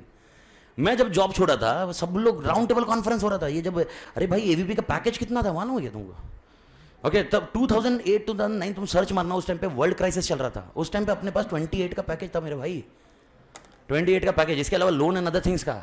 ये एक सेकंड नहीं लगा मेरे को छोड़ने को, ओके। पर राउंड टेबल कॉन्फ्रेंस था मेरे घर पे, मेरे घर पे ये चल रहा, ये क्या पागल हो गया, नहीं ये क्या हो गया, ये क्या, बहुत शिद्दत था। मैं बोला भाई ओके 1 साल 2 साल काम करने दो, मेरे को नहीं मजा आया मैं वापस नौकरी करूँ। नौकरी क्यों नहीं मिलने वाली, चार्टर्ड अकाउंटेंट है, और चार्टर्ड अकाउंटेंट क्या मतलब बहुत सारी डिग्री है, एक्सपीरियंस है यार, अपने को क्या दिक्कत है करने का, रिस्क लेने का, एक लाइफ है यार, बाद में किधर है। मैं वापस बोल रहा हूं पुनर्जन्म होगा, लेकिन अमित तात्रे वापस नहीं आएगा ना, अगला जन्म कोई और नाम होगा, वो जो नाम होगा वो यूज करेगा। अमित तात्रे तो पूरा यूज कर ले अभी। तो ये कॉन्सेप्ट में मैं हमेशा, and this is what where exactly I have focused, और that was not the reason. But इसमें फिर मेरे को प्रिंसिपल गया, मेरे प्रिंसिपल बहुत तोड़ रहते हैं। मेरे प्रिंसिपल में एकदम सिंपल है, बच्चा खुश होना चाहिए। अगर मैंने बोला ना मेरे को इतने घंटे चाहिए, इतने घंटे चाहिए, कॉन्साइज मत करो, तुम मेरे को मत सिखाओ, मैं पढ़ाता हूं मेरे को इतने घंटे चाहिए तो इतने घंटे चाहिए, ये सब मैटर करता है। और मैंने ये इंडस्ट्री में सब देख लिया कि तुमको इतना ही टाइम में कॉस्ट ऑप्टिमाइजेशन सबसे इंपॉर्टेंट है, तुमको समझ ही रहो, सारी चीज़ें ये होती है। But to the extent the things, जब मैं करण से मिला, करण वाज बेसिकली, जो करण ने कल बताया कि वो स्टूडेंट था, इसलिए मेरी कनेक्टिविटी थी, और स्टूडेंट था वो उस टाइम का स्टूडेंट था जब अपन ने 80 जस्ट स्टार्ट किया था, मतलब initial days and other things, वो बात की डिस्कशन में। बट तब मेरे को लगा भाई यार शिद्दत है, और ये इससे पंगा है ना पंगा, ये मेरा विजन है ही नहीं। मेरा सिर्फ मालूम मैं तुमको बताऊं, मेरा विजन सिर्फ एक ही है, अपनी लाइफ अपने हिसाब से, और इस विजन के लिए मैं जो चाहिए वो कर सकता हूं, मतलब जो चाहिए वो। एंड जो इवन बीच में आ रहा था, मतलब कितने जन ने बोला, मतलब अगर मैं आपको मतलब अगर आप यूट्यूब पे भी कमेंट देखोगे मेरे इस पे भी कितने जन ने डाला था, you have been associated with एडनोएट, अनसर्टेनिटी है कितनी, okay, till you are with them. मैं बोला टिल माय लास्ट, क्योंकि मैंने इन लोग को देखा था, इन लोग से मैंने इंटरेक्शन किया था, and that was one of the most interaction कि भाई अपना अपना अपना पॉइंट, अपने लाइफ अपने टर्म्स पे जीने का, and that's exactly you should also focus on, अपनी लाइफ अपने टर्म्स पे जीना। मैं वापस बोल रहा हूँ कि मैंने मना किया नौकरी करने, नहीं, मैंने बोला तुमको पसंद है नौकरी करना तो करो, नौकरी करो, फिर नौकरी करो ना। जिसको लगता है कि भाई यार रिस्क क्यों लेवे, मंडे से लेकर फ्राइडे काम कर लेवे, सैटरडे संडे अपनी जिंदगी जिएंगे। इस वाली जिंदगी में सैटरडे संडे की भी लग गई, बच्चा घर पे रो रहा होगा लेकिन मैं इधर आके पढ़ाऊंगा, मतलब तुम समझे पॉइंट ये है। जब तुम अपना काम करोगे तो कुछ दूसरे पॉइंट्स होंगे, प्रोज एंड कॉन्स होंगे, ऐसा होगा। बट ये बहुत शिद्दत वाली बात है। पर coming back to the topic, sir ये पॉइंट कहां से लाया? ये पॉइंट इधर से लाया, जब मैं बैंक में था, एवीपी था। एवीपी मतलब समझ रहे हो ना, पगार कितना था? तोड़ था ना मालिक, तोड़ था ना, तोड़ था, मतलब अभी के इसमें भी तोड़ है, मतलब तभी की मैं बात कर रहा हूं, तभी तो क्या रहेगा। फिर भी उस ऑफिस में ओके एक वेंडिंग मशीन थी, कॉफी वेंडिंग मशीन, उसको नहीं ढापा सालो, मतलब उसको नहीं ढापा, पर कॉफी वेंडिंग मशीन थी। कॉफी वेंडिंग मशीन के बाजू में ना कॉफी के सैचेट और चाय के सैचेट होते थे, आप समझे। पहले 1-2 महीने में अपन ने कुछ नहीं किया, पहले 1-2 महीने में सुनो सुनो सुनो, बहुत इंपॉर्टेंट है ऑडिट के एंगल से। पहले 1-2 महीने में अपन ने एनवायरनमेंट को मॉनिटर किया, अपन ने देखा भाई इधर से कोई देख रहा है क्या, रोज खाली कॉफी पी के जाने का, ज्यादा हेडेक करने का नहीं। कितने महीने? 1-2 महीने, पूरा एनालाइज करो। अरे उसके बाद ही मेरे को बताओ, पूरा ऑडिट करना है, 100% ऑडिट करना है या रिस्क बेस्ड ऑडिट करना है? Risk based. तो पहले पता तो करो रिस्क किधर है, तो रिस्क कैसे पता करोगे? पहले एनवायरमेंट देखो, पूरा पता करो एनवायरमेंट, पहले एनवायरमेंट देखा, फिर बाद में 2 महीने जैसे ही एनवायरमेंट अडेप्ट हुआ, फिर एक दिन कॉफी बना रहा था, कॉफी बनाया मैंने, कॉफी लिया, फिर कॉफी का पैकेट खोला, ओके डाला, और उसके बाद एक कॉफी का पैकेट लिया, एक पॉकेट में डाला। मैंने दिमाग में रख लिया था, किसी ने पूछा क्या कर रहा है अमित, तो मैं ये सोच लिया था भाई उधर बेंच पे अपने जाके जगह पे जाके और कॉफी के packet, dark coffee, I like my dark coffee man, तो मैं बोला उधर जाके पी लेंगे मालिक, ओके सो ये है, पर किसी ने पूछा नहीं, तो वो कॉफी गई मेरे घर पे। तो ये हुआ पहला इंसिडेंट। कॉन्फिडेंस आया कि नहीं आया? आया। अगले दिन पैकेट के नंबर्स बढ़ते गए और एक पॉइंट ऑफ टाइम अपन ने पूरा डब्बा ही और ये भी सोच लिया कि अगर बाय चांस पकड़ा, सिक्योरिटी गार्ड हो सकता है ना, दिखा दिखा दिखा दिखा दिखा दिखा, मैं पकड़ा, ये किसने डाला, ये मेरे अंदर किसने, oh shit, twill split personality, Amit निकल निकल तो, अरे नहीं नहीं नहीं, अरे निकलना नहीं नहीं, अरे नहीं नहीं नहीं नहीं, करने का खत्म। इससे ज्यादा क्या बोलेगा? इससे ज्यादा बोलने का फिर बाद में सबको समझ में आएगा, अरे बाप रे तेरे अंदर आत्मा। तो तुमको एक चीज समझ में आई, इंटेंजिबल बेनिफिट्स, तो तुम्हारे ऊपर है, तुमको स्टाइपेंड कम मिल रहा है, तुमको नहीं समझ में आ रहा स्टाइपेंड ज्यादा कैसे निकाले, तुमको स्टाइपेंड निकालना आना चाहिए। स्टाइपेंड तो यार इंडस्ट्री बेंचमार्क होगा, वो तो सबको मिल रहा है, लेकिन उससे ज्यादा कैसे निकालना है। मेरे ख्याल से आज मैंने एक रोड मैप बना दिया आपको। तो स्टाइपेंड याद रखना, तो कभी भी आगे बोलना स्टाइपेंड मतलब तुम्हारी पगार से ज्यादा ऐसा लो, लेकिन बस हम कुछ दिखाएंगे तुमको स्टाइपेंड केस में, हम नंबर्स, पैसों में इंटरेस्ट नहीं है, इंटेंजिबल चीज है। तो मेरे ख्याल से पॉइंट ये क्लियर है। ओके तो to the extent chartered accountant बनो, ऑफिस में जाओगे, ये सारी चीजें करोगे, एसीए रहेगा, फॉर्म रहेगा, इंस्टीट्यूट तुम्हें फॉर्म का नंबर देगी, ओके इंस्टीट्यूट फॉर्म का नंबर देगी। अब तुम्हारे पास 2 नंबर होते हैं, ये नंबर, ये सब चीजें याद रखो, अपने को संडे मंडे काम आएगा ये। ओके आप मेरे को बताओ, मैं क्या रहूंगा, एसीए और एफसीए रहूंगा, तो इंस्टीट्यूट आपको एक नंबर देती है, that is called membership number. कौन सा नंबर? और एक नंबर मिलेगा that is called firm number. Firm number समझ में आ रहा है? दोनों नंबर अलग अलग कैसे है? एक नंबर आपका इंडिविजुअल है, एक नंबर अपने फर्म का है। अब मेरे को सोच समझ के बताइए मालिक, ओके सोच समझ के बताइए। ओके क्या फर्म पार्टनरशिप फर्म भी हो सकती है? क्या ऐसा हो सकता है? ओके अमित एंड अपना कौन पार्टनर है, ऋषभ, हम दोनों मिलकर पार्टनरशिप फर्म खोले? Answer is yes. तो आप मेरे को बताओ क्या ऋषभ का मेंबरशिप नंबर है? यस मेरा मेंबरशिप नंबर है, और लेकिन हमारी पार्टनरशिप फर्म जो होगी उसका नंबर कितना होगा? एक ही होगा, लेकिन हमारे मेंबरशिप नंबर, ठीक है। Is that point clear? तो आपको याद रखना होगा, ऑडिट रिपोर्ट पे हमेशा 2 नंबर मेंशन करने होते हैं। ऑडिट रिपोर्ट पे हमेशा 2 नंबर मेंशन करने होते हैं। कौन से 2 number? Membership number, firms registration number, ये 2 नंबर। इन शॉर्ट आपको समझ में आ गया कि फर्म्स रजिस्ट्रेशन नंबर, 2 नंबर समझ में आया? वापस बोल रहा हूँ, आप दिमाग में मत डालना, क्योंकि यहाँ पर बहुत जन मेरे को क्वेरी ऐसी पूछ चुके हैं, मैं इसीलिए बता रहा हूँ, ये क्वेरी पूछ चुके हैं, सर पार्टनरशिप एक्ट में अगर जो सोल प्रोप्राइटर है उसको फॉर्म रजिस्ट्रेशन नंबर कैसे मिलेगा? वो पार्टनरशिप एक्ट में तो जाएगा नहीं। अबे तेरी, ये पार्टनरशिप एक्ट नंबर नहीं दे रहा है, ये नंबर कौन दे रहा है? फॉर्म रजिस्ट्रेशन नंबर कौन दे रहा है? ओके एसोसिएट भी होने दो मालिक, ओके एसोसिएट भी हो सकते हैं। एक जन ने क्वेश्चन पूछा, associates whatever and company associate जो आप लगाना, ये सब सीए इंस्टीट्यूट अपनी जो है वो मैनेज करेगी। बट आपको 2 नंबर चाहिए। कौन से 2 नंबर चाहिए? Firm number, firm registration number, membership number. Is that point clear? Is firm registration number given by partnership act? No, it is given by ICAR. Freezed, ठीक है। ओके अब इधर आ जाओ, स्क्रीन पे ध्यान दो, स्क्रीन पे ध्यान दो। ओके तो मेरे को बताओ, एक सीए फर्म होगी, ओके एक फर्म लेते हैं, फर्म सीए फर्म है। अब ये सीए फर्म कितने तरह के काम कर सकती है मालिक? कितने तरह के काम कर सकती है? ओके वो टोटल 4 तरह के इंगेजमेंट ले सकती है। कितने इंगेजमेंट ले सकती है? 4। अब ये इंगेजमेंट मतलब क्या? काम।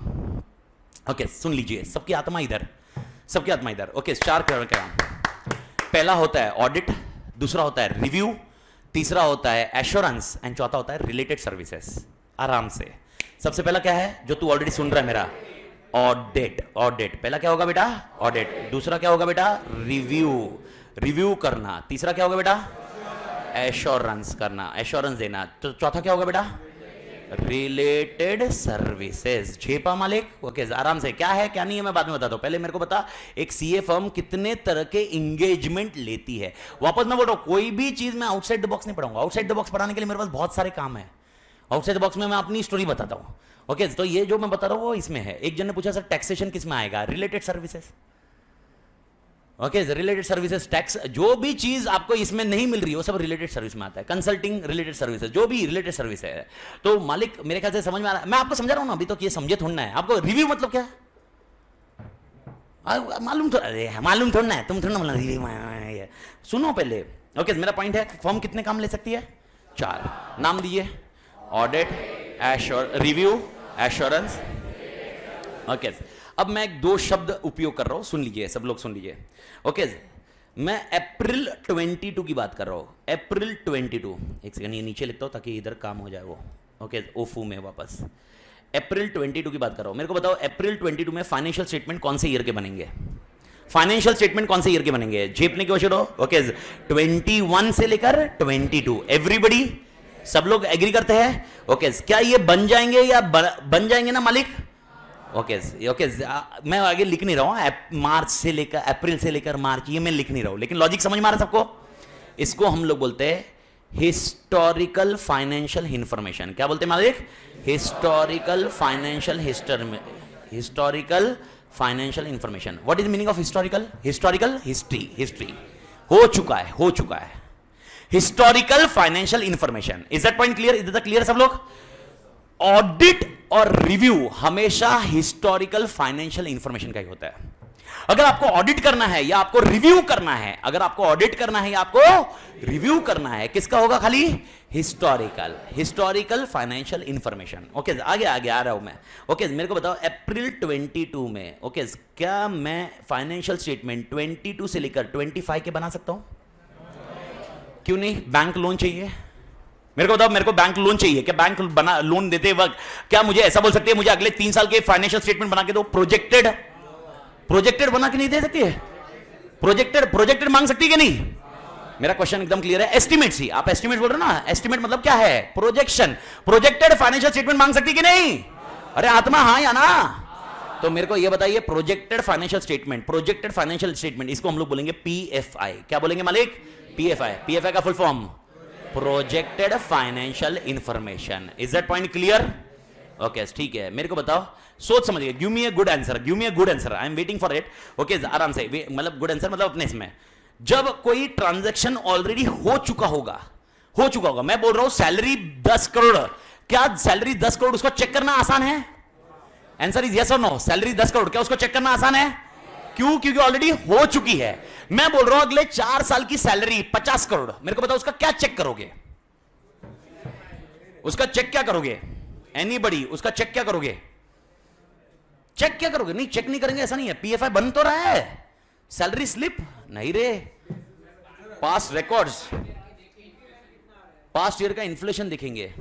इधर भी वही बोल रहे, पास्ट रिकॉर्ड, पास्ट ट्रेंड्स। नहीं, मेरे को बताओ, पास्ट ईयर का देखेंगे, पास्ट ईयर का चेक करेंगे फ्यूचर की सैलरी के लिए।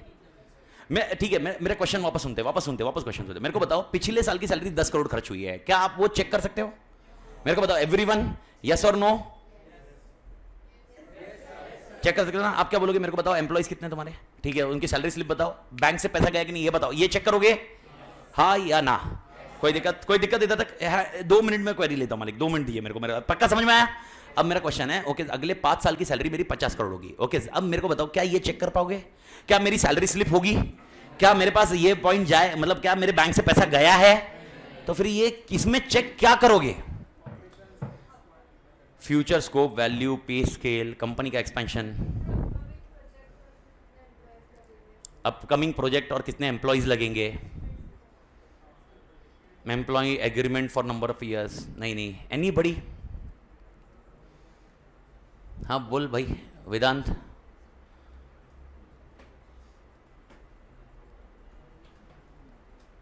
बोल। हाँ सर, प्रोजेक्टेड प्रोडक्शन और सेल्स का जो हम लोग ये करेगा, क्योंकि वो वेरिएबल है ना सैलरी।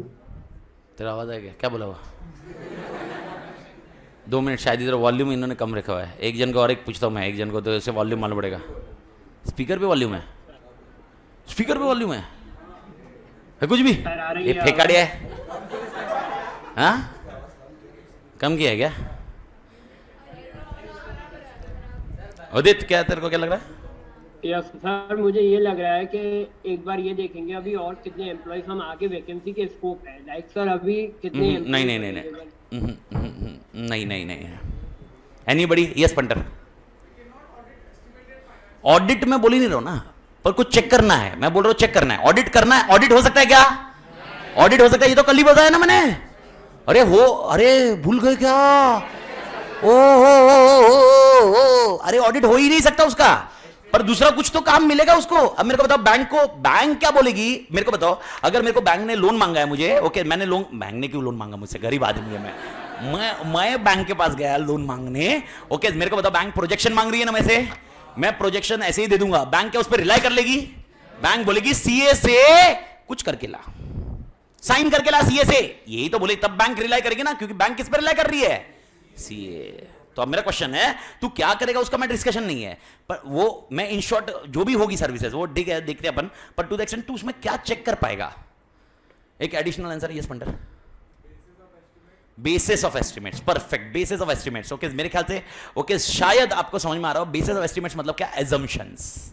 मेरा क्वेश्चन ये है, क्या सब लोग को लगता है सैलरी जो बनाई होगी, सबने आपने बोला पास्ट एक्सपीरियंस या जो भी है सब ट्रेंड के ऊपर सैलरी बनाई होगी, ओके, वो क्या है? It is basically assumptions. क्या होता है?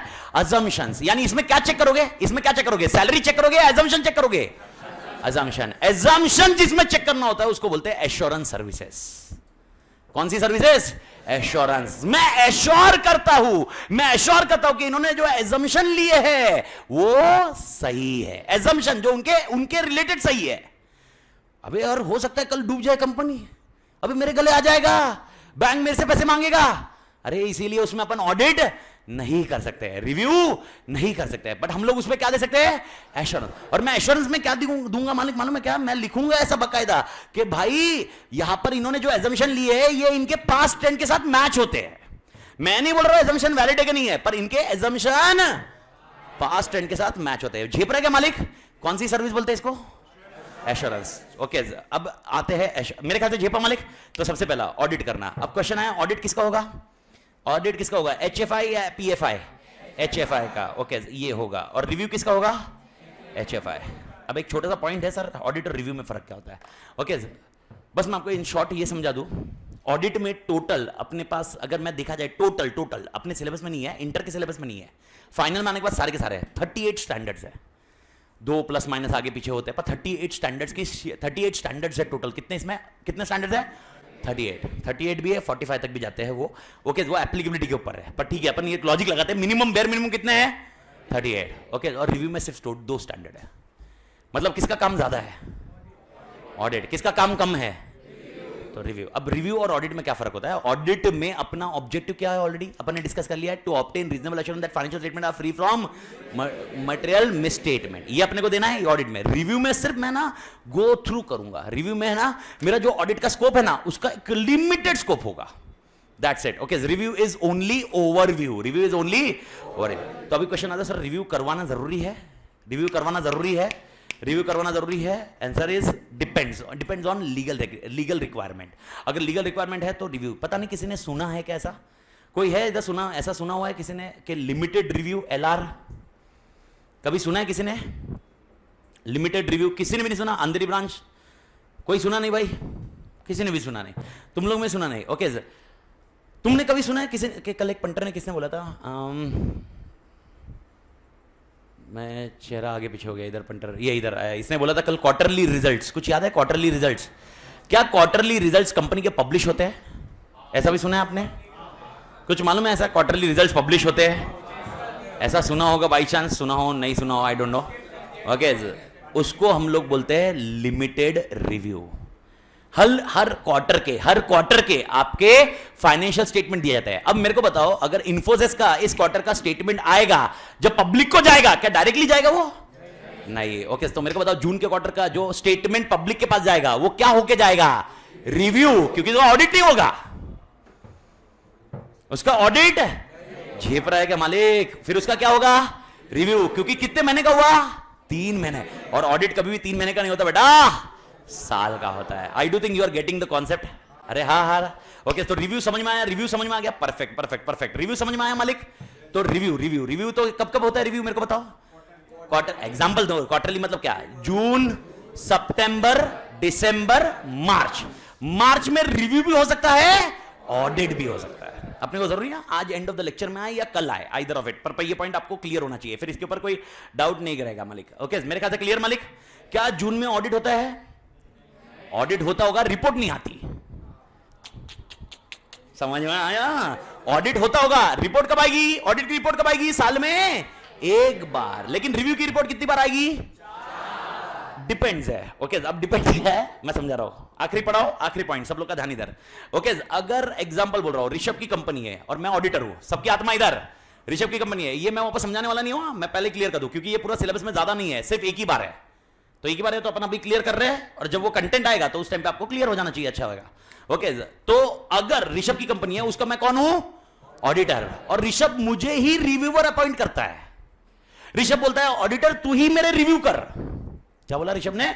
ऑडिटर तू ही मेरे रिव्यू कर, फाइनेंशियल स्टेटमेंट को तू ही रिव्यू कर। यानी मेरे को बताओ जून के क्वार्टर का रिपोर्ट कौन देगा? मैं दूंगा। ओके सितंबर को कौन देगा? मैं दूंगा। ओके दिसंबर को कौन देगा? मैं दूंगा। तो मार्च में मैं 2 रिपोर्ट नहीं दूंगा, फिर मैं एक ही रहेगी। वो कौन सी रिपोर्ट रहेगी? Audit report. तो मतलब मैं अगर ऋषभ का ऑडिटर प्लस रिव्यूअर, क्या बोला मैंने? मैं ऋषभ का कौन हूं? Auditor plus reviewer. तो मेरे को बताओ मेरी रिपोर्ट कैसी जाएगी? मेरी टोटल रिपोर्ट्स कितनी जाएगी? Total reports 4। कौन सी? 3 review reports and 1 audit reports. और 3 रिव्यू रिपोर्ट हर क्वार्टर में जाएगी, और ऑडिट रिपोर्ट, क्योंकि रिव्यू जरूरत ही नहीं है ना तभी, क्योंकि तभी मेरा कौन सा जा रहा है? Audit. Is that point clear? ठीक है। ओके ऋषभ ने बोला अमित तातेड़, ओके तू ऑडिटर है, तू ऑडिटर ही रहे, मेरे को तेरे को रिव्यूअर नहीं बनाना है। ठीक है। तो सर इसने रिव्यूअर किसको बना दिया? इसने रिव्यूअर बना दिया एक पंडर को, एक एग्जांपल उदित को बना दिया। कल वो बार वाला कौन था? उदित ही था ना? उदित बार वाला, हाँ उदित था बार वाला, बढ़िया आदमी था ये भी, बाहर ऑडिट करना है इसको। तो इसने बोला भाई हम भी उसी लोगों से साथ मिलने चाहते हैं जो जिंदगी जीना चाहते हैं। ये अमित तातेड़ तो क्या है भाई, ये तो भाई क्लब वर्ब से बाहर नहीं आ, ये तो बाहर मतलब ये है। तो भाई अमित तातेड़ को ऑडिटर बना दिया, बस खत्म है। हमें अमित तातेड़ से ऑडिट ही करवाना है, रिव्यू नहीं करवाना है। तो उसने रिव्यूअर किसको अपॉइंट किया? उदित को। अब मेरा क्वेश्चन है उदित कितनी रिपोर्ट देगा? नहीं, उदित सिर्फ साल में एक ही रिपोर्ट देगा। अगर ऑडिटर रिव्यूअर होता है, अगर ऑडिटर रिव्यूअर होता है, कान खुले, ऑडिटर अगर रिव्यूअर होता है तो उसकी रिपोर्ट, मैं वापस बोल रहा हूं, क्या बोला मैंने? अगर ऑडिटर रिव्यूअर होता है तो उसकी रिपोर्ट 4 रहेगी, 3 रिव्यू 1 ऑडिट। लेकिन अगर तू रिव्यूअर है, तू कितनी रिपोर्ट देता? 1। और वो 1 कब आती है? मार्च। ओके सर ये कैसे डिसाइड करेंगे? उसको डिसाइड करें तो पैसे उसको देने हैं। अगर ऑडिटर ही रिव्यूअर बनेगा तो मेरे को बताओ क्या पैसे लेगा वो रिव्यू के? फ्री में थोड़ा ना करेगा। रिव्यू एंगेजमेंट अलग एंगेजमेंट है, ऑडिट एंगेजमेंट अलग एंगेजमेंट है। तो सर क्या इसको कंपलसरी है? Okay depends. अगर लिस्टेड कंपनी है, लिस्टेड कंपनी, उसको ऑडिट और रिव्यू कंपलसरी है। रिव्यू को मतलब एलआर, तो उसका ऑडिटर ही रिव्यूअर होगा। तो मेरे को बताओ लिस्टेड कंपनी के ऑडिट में ओके हर क्वार्टर में आपको कौन सी रिपोर्ट मिलेगी? क्वार्टरली रिव्यू रिपोर्ट, और ईयर एंड पे ऑडिट रिपोर्ट। लेकिन अगर कोई प्राइवेट कंपनी है, मेरे को बताओ उसको रिव्यू करना कंपलसरी या नॉन कंपलसरी? पर बट क्या उसको ऑडिट कंपलसरी है? यस। तो उसकी ऑडिट रिपोर्ट कितनी होगी? 1। क्या वो रिव्यू करवा सकता है? लेकिन उसकी रिव्यू कब होगी? 1 में। Is that point clear? पक्का फ्रीज करें इसको? पक्का ना? तो इसमें शिद्दत कोई दिक्कत नहीं ना? परफेक्ट मालिक। ओके तो ये चीज भी क्लियर हो गई। तो अभी पॉइंट ये आ गया मेरा, एक लास्ट क्वेश्चन दे दो। ऑडिट और रिव्यू में क्या फर्क होता है? ऑडिट का स्कोप बहुत बड़ा है, रिव्यू का स्कोप बहुत छोटा है। ओके सर रिव्यू में क्या करना है वो तेरे सिलेबस में नहीं है तो भूल जा तू। तो फिर सर आपने पढ़ाया, जितना मैंने पढ़ाया उतना ही सिलेबस में है। जो मैंने पढ़ा दिया कि रिपोर्ट कैसी कैसी आएगी, रिपोर्ट कब कब आएगी और कौन सी रिपोर्ट आएगी, वो क्लियर होना चाहिए। और नंबर मैं क्लिक बाद में करूंगा कौन से स्टैंडर्ड के नंबर में। ओके तो आ गया HFI ओके रिव्यू के लिए। एश्योरेंस के लिए कौन सा?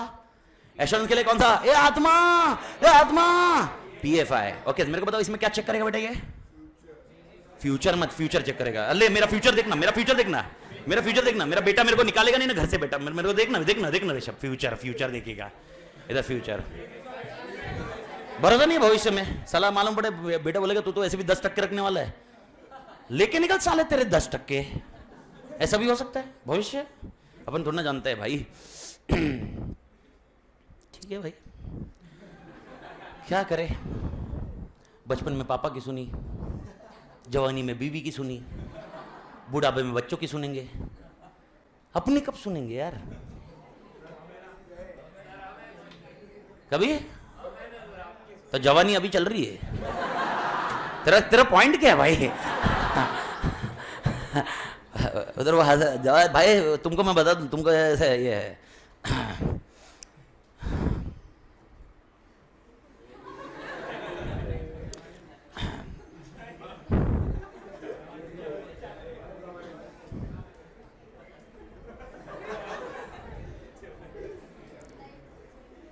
एश्योरेंस में हम लोग एस्टिमेट्स देखेंगे. क्या देखेंगे? एस्टिमेट्स. क्लियर ना? ठीक है. सुनिए सुनिए, मैं समझाता जा रहा हूं. Okay please sir, private company please repeat review and audit वाला पॉइंट. श्रेया, उसमें मतलब ऐसा कुछ रिपीट करने वाला नहीं है. मतलब प्राइवेट कंपनी में तुमको रिव्यू कंपलसरी नहीं है लॉ में. प्राइवेट कंपनी में ऑडिट कंपलसरी है. ओके तो ऑडिट कंपलसरी है, तो प्राइवेट कंपनी को रिव्यू करना. मेरे को आप बताइए, प्राइवेट कंपनी में क्या कंपलसरी होगा? कंपलसरी क्या होगा? ऑडिट या रिव्यू? ऑडिट. रिव्यू कंपलसरी है क्या? नहीं. तो क्या उसको रिव्यू करना जरूरी है? पर वो करवाना चाहता है तो करवा सकता है कि नहीं? हाँ, तो फिर वो अपॉइंट करेगा, तो वो रिव्यू रिपोर्ट कब देगा? इस साल में एक बार. ओके और अभी आप बोलोगे सर ऐसा क्यों करना चाहता है? क्योंकि शायद उसको ऑडिटर पे उतना भरोसा नहीं हो रहा है. उसको ये देखना कि ऑडिटर का काम ओके बरोबर है कि नहीं. देखो at the end of the day auditor पे भी फेथ होना चाहिए. तो उसको लग रहा है कि भाई ऑडिटर एंड दूसरा रिव्यूअर, अगर ये दोनों की रिपोर्ट मैच हो गई तो हमारे लिए और कंक्लूडिंग पॉइंट हो सकता है ना, हमारे लिए काम बहुत अच्छे से हो सकता है. And that can be A criteria. तो ये रिपोर्ट ये होगा मेरे ख्याल से. मालिक क्लियर? ओके. एश्योरेंस का काम हुआ. एक छोटा सा एग्जांपल मैं वापस दे रहा हूं एश्योरेंस केस में. ओके पीएफआई केस में. और एक मैं आपको बता दूं, ओके जब ये पीएफआई अपन करते हैं तो एस्टिमेशंस को डिस्कस मत करना. मतलब एजम्पशन इधर हम लोग इवैल्यूएट करते हैं. क्या इवैल्यूएट करते हैं बेटा? एजम्पशंस. तो एजम्पशन चेक करना. कॉन्सेप्ट ये रहेगा मालिक. एवरीबॉडी क्लियर मालिक? अरे हाँ या ना? ठीक है. एक क्वेश्चन आया, reviewer will give 4 times quarterly result. Sir ये प्राइवेट रिव्यूअर, प्राइवेट कंपनी के रिव्यूअर में देखो इंगेजमेंट के ऊपर रहेगा. अगर प्राइवेट कंपनी का रिव्यूअर है तो वो 4 टाइम पर 4 टाइम नहीं देगा. वो कितनी बार देगा? एक बार. मैं आपको वापस बता दूं. ओके रिव्यूअर के सिर्फ 2 कॉन्सेप्ट याद रखो. 2 तरह के रिव्यूअर है. पहला रिव्यूअर कौन? ऑडिटर. वो कितनी रिपोर्ट देगा? 4. कैसे? मतलब ऑडिट को अलग रखो, रिव्यू रिपोर्ट 3 ही देगा. खत्म scenario. Is that point clear? Okay और अगर आपको सिर्फ रिव्यू का काम मिला, आप ऑडिटर नहीं हो, तो आपकी कितनी रिपोर्ट होगी? 1. सर मैं क्वार्टरली करवाना चाहता हूं, कर ले, लेकिन उसकी रिक्वायरमेंट ही नहीं है तो क्यों करेगा? तू खर्चा क्यों करेगा? और तू बोलेगा फिर साल में एक बार करो. That's it, that is required and that is what exactly done. तो उसी तरह से स्टैंडर्ड है. सर आपको करवाना है 3 बार करवाइए, आपकी मर्जी. बट वो उसके लिए स्टैंडर्ड रेकमेंड नहीं करता. स्टैंडर्ड रेकमेंड नहीं करता, तो स्टैंडर्ड का रिकमेंडेशन नहीं है. ओके मेरे ख्याल से मालिक डन. कुशल भाई आते हैं अपन उस पॉइंट पे. ओके उस पॉइंट पे आता है. कुशल भाई का क्वेश्चन आया. ठीक है देखते हैं अपन इसको. ओके तोड़ मालिक. ओके अगला आता है रिलेटेड सर्विसेज. रिलेटेड सर्विसेज क्या मैं बुक कीपिंग अकाउंटेंसी दे सकता हूं? ओके क्या मैं टैक्सेशन की सर्विसेज दे सकता हूं? क्या मैं कंसल्टिंग सर्विसेज कर सकता हूं? क्या मैं लीगल के लिए भी अपडेट दे सकता हूं? कौन सी सर्विसेज? Related services. पर मैं आपको बता दूं टैक्सेशन एंड थिंग्स को इंस्टीट्यूट अलग ही क्राइटेरिया में डालती है, पर ये एंगेजमेंट को इस 4 क्राइटेरिया में फिट कर देती है. ओके तो how many types of engagement we have? I do think everybody clear with the concept of engagement? हाँ या ना? सच्ची में बोलो, समझ में आया क्या? तो आपको अगर समझ में आया ओके तो एंगेजमेंट समझ में आया तो आपको ये समझ में आना चाहिए हर एंगेजमेंट के लिए स्टैंडर्ड्स होंगे. फिर हर एंगेजमेंट के लिए क्या होंगे? स्टैंडर्ड. स्क्रीन पे ध्यान दो. ओके इसके लिए होता है एसए. एसए का full form standards on auditing. SA का full form standards on auditing. और अपन शॉर्ट फॉर्म लिखते हैं. एग्जाम में भी आपने शॉर्ट फॉर्म लिखना है. आपको हर टाइम फुल फॉर्म लिखने की जरूरत नहीं है. देखो हर जगह शॉर्ट फॉर्म मत लिखना. जैसे अभी ऊपर मैंने बताया ना एफएस, ये मत लिखना. मां कसम अगले अटेम्प्ट में वापस आ जाएगा. भाई अपने को शॉर्ट फॉर्म यूज कहां पर करना है वो ध्यान रखना. खाली स्टैंडर्ड यूज करें, ऐसे यूज करो, लेकिन बाकी दूसरे शॉर्ट फॉर्म यूज नहीं करने के अनलेस अंटिल मैं बताता हूं आपको कुछ चीजों में. ओके दूसरा होगा एसआरई. एसआरई का full form standard on review engagement. Standard on review engagement. वापस आते हैं. एसए का full form standards on audit. दूसरा एसआरई का full form standards on review engagement. जे पर है सब लोग को? एवरीबडी? ओके परफेक्ट मालिक. सब लोग की आत्मा तोड़ जा रही है. अब मेरे को बताओ एक सबसे इंपॉर्टेंट पॉइंट है. ओके एश्योरेंस सर्विस के लिए स्टैंडर्ड का नाम क्या होगा फिर? एसएई. एसएई का full form standard on assurance engagement. Clear? तोड़े मालिक. ओके अगला नाम भी बता दो. एसआरएस. खत्म. Standards on related services. तो मेरा क्वेश्चन है, एज ए चार्टेड अकाउंटेंट अगर हम प्रैक्टिस चालू करें कितने स्टैंडर्ड फॉलो करने पड़ेंगे? 4। कितने प्रकार के? 4। कौन से? Standards on audit, standards on review engagement, standard on assurance engagement and related services. कोई मुझे बताएगा स्टैंडर्ड क्यों चाहिए हमें इंस्टीट्यूट क्यों चाहती है कि स्टैंडर्ड फॉलो करे? I wait for this point. Okay, I will interact थोड़ा सा इसके लिए, ये पॉइंट इंटरेक्ट करने में रहेगा। मेरे को कोई रहेगा तो हाथ रेस करो, मैं अपडेट करता हूं मालिक। Okay, GS punter Rishabh, uniformity होना चाहिए सब में, ठीक है, यूनिफॉर्मिटी होना चाहिए सब में। और एक यूनिफॉर्मिटी और punter basis of comparison. Anybody? Standard? Yes punter. Minimum quality. Devesh भाई? सर एक गाइडलाइन होना चाहिए ऑडिटर के पास कि इस तरीके से काम करना है उसको। ऑडिट करने का कोई गाइडलाइन होना चाहिए किस तरह से काम करना है। और देखो 2-3 चीजें, 2-3 पॉइंट सबको समझ में है, सुने क्या सबने? ओके, पहला किसी ने बोला बेसिस ऑफ कंपैरिजन। ओके, पहले बेसिस ऑफ कंपैरिजन को लेता हूं मैं आपको क्लियर कट बताता हूं। प्लीज अंडरस्टैंड, अकाउंटिंग स्टैंडर्ड और ऑडिटिंग स्टैंडर्ड में मिक्स मत करिए। अकाउंटिंग स्टैंडर्ड रिपोर्टिंग करेंगे, अकाउंटिंग स्टैंडर्ड क्या करेंगे? रिपोर्टिंग। ऑडिटिंग स्टैंडर्ड्स काम करवाएंगे, ऑडिटिंग स्टैंडर्ड्स क्या करवाएंगे? काम करवाएंगे। तो सबसे इंपॉर्टेंट पॉइंट, पहला पॉइंट आप ये समझो कि ये स्टैंडर्ड पढ़ के हमको क्या करना है, काम कैसे करना वो समझाया जाएगा। एग्जाम्पल, अगर आप क्लाइंट के साथ एंगेजमेंट एग्रीमेंट करते हो तो एग्रीमेंट के अंदर 1, 2, 3, 4, 5 ये मिनिमम पॉइंट होने चाहिए। अगर ये नहीं रहे, इंस्टीट्यूट बोलती है तूने गलत किया। तो अमित तातेड़ वो एंगेजमेंट एग्रीमेंट एंटर करे, ऋषभ करे, मीत करे, इधर उदित करे, कोई भी एंगेजमेंट करे, उनके इसमें कितने पॉइंट रहने चाहिए? 5। आत्मा समझ में आया एवरीबॉडी? इसीलिए स्टैंडर्ड का पॉइंट। तो पहला पॉइंट याद रखो, बेसिस फॉर कंपैरिजन को एक बार के लिए अपन अवॉइड करते हैं। दूसरा पॉइंट, ओके, क्या बोला पंडित तूने? यूनिफॉर्मिटी होना चाहिए। यूनिफॉर्मिटी किस कंटेक्स्ट में होना चाहिए? ये बोला यूनिफॉर्मिटी होना चाहिए। मेरा क्वेश्चन है कि क्या सर ऑडिट में जजमेंट आएगा? कल से मैं समझा रहा हूं, मतलब झक मार के बोल रहा हूं मैं, क्या ऑडिट में जजमेंट आएगा? आप इमेजिन करो मैं हर चीज में जजमेंट लेके आता हूं। ओके, मेरे को बताओ मटेरियलिटी जजमेंट है कि नहीं है? एग्जांपल कल बताया था। क्या सफिशिएंसी क्वांटिटी, मेरे को बताओ जजमेंट है कि नहीं है? तू बता, 10 की जगह तू बोलेगा 5 देख के खत्म हो जाएगा, मैं बोलूंगा 7 देख के खत्म होगा। जजमेंट है कि नहीं है? एप्रोप्रिएटनेस जजमेंट है कि नहीं है? और ऐसे और आइटम बता दो जिसमें जजमेंट है, तो क्या करेगा? Judgement, it's all about judgement. हाँ, मेन पॉइंट है, कल अगर याद है लेक्चर एंड किया था, किसी को याद है कि नहीं है? लेक्चर एंड करते हुए मैंने बोला था तेरा और मेरा judgement, okay, it will not be 9 and 90। तेरा और मेरा judgement, okay, it will be 9, 10 और 9, 12। ये रेंज में लाने का काम कौन करेगा? स्टैंडर्ड। इसीलिए अपने को स्टैंडर्ड देता है। ओके, स्टैंडर्ड का मेन ऑब्जेक्टिव कल याद है कि नहीं मालिक? अरे इंस्टीट्यूट, नहीं तो इंस्टीट्यूट का प्रॉब्लम क्या आएगा?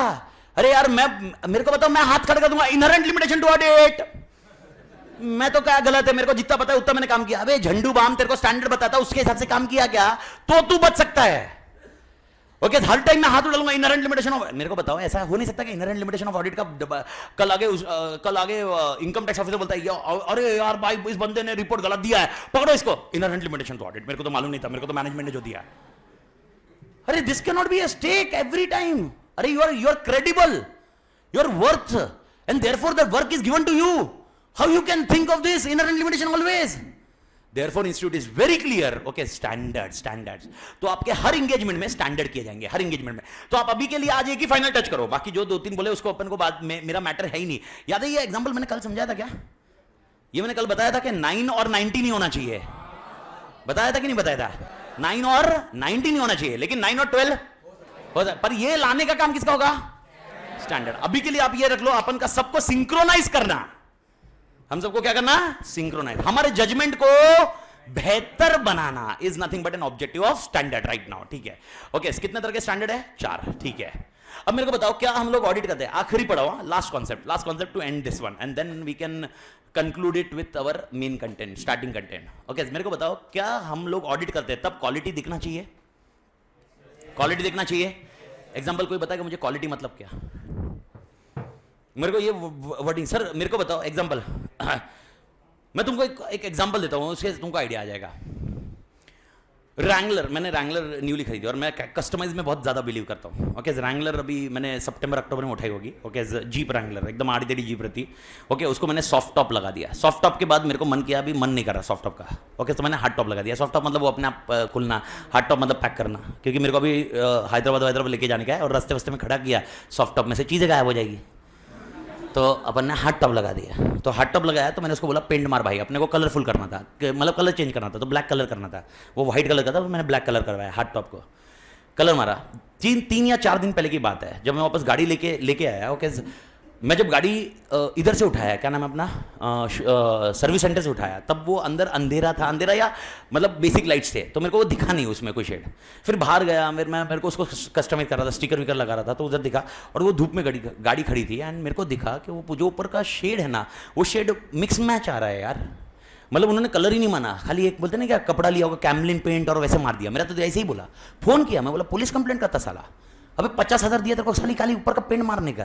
अबे वो 10 रुपए की बोतल तो मैं भी खरीद सकता था, मैं खरीदने की भी जरूरत नहीं थी, रितिका के पास तो पहले से थी। तो मैं तो यार मतलब ये था, तो फिर गया। ओके, बहुत हीटेड आर्गूमेंट हुआ। हीटेड आर्गूमेंट में मतलब मेरा डिबेट वैसा नहीं हुआ, वो मेरे को काउंटर एग्रीमेंट कर रहे, मतलब आर्गूमेंट कर रहे थे कि भाई यार हमने किया है। मैं बोला तुम उल्लू बना रहे हो, तुमने नहीं किया, तुमने सिर्फ जो कोना कोना है उतना मार दिया, ऐसा किया। फिर उन्होंने व्हाट्सअप ग्रुप बनाया हुआ है उनके खुद के, एंड वो व्हाट्सअप ग्रुप में जब आप काम करते हो ना, वो काम का उधर अपडेट दिया हुआ है, ए बुक घुमा मत रे झंपे, इधर ध्यान दे रे बेवड़े। अबे के तेरे को देख क्वालिटी का क्वेश्चन तेरे उधर, मैं देख तेरे को कल मिलता हूँ दोपहर को, देख तू देख तेरी कैसे बैंड बजाता हो तू देख।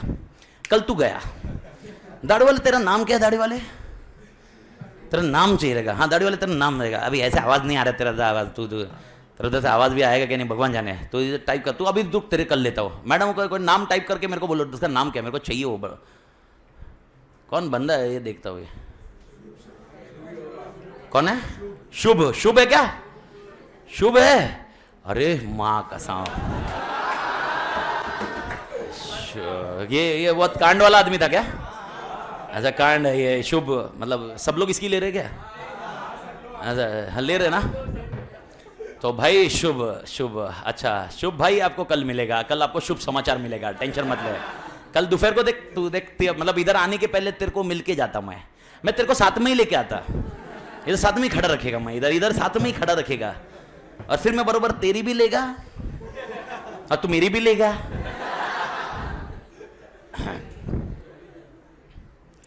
अब जब मैं उनके पास गया, उन्होंने वीडियो बताया कि सब काम हुआ है। ओके, मैं डिबेट करते बेटा, काम हुआ है, मेरे को उससे कोई लेना देना नहीं है, मेरे पास जो गाड़ी आई है, ओके क्या गाड़ी सही आई है, नहीं, ओके तो प्रॉब्लम किधर आया, क्वालिटी। मेरे को बताओ क्वालिटी, मतलब मेरे को बताओ ऑडिट बराबर हुआ था कि नहीं हुआ था, हुआ था, लेकिन रिपोर्टिंग के टाइम पे क्वालिटी मतलब आया, लास्ट में प्रोडक्ट जो बना, मेरे हाथ में जो प्रोडक्ट आया वो सही आया क्या। तो मेरा क्वेश्चन है फिर क्या गलत हुआ।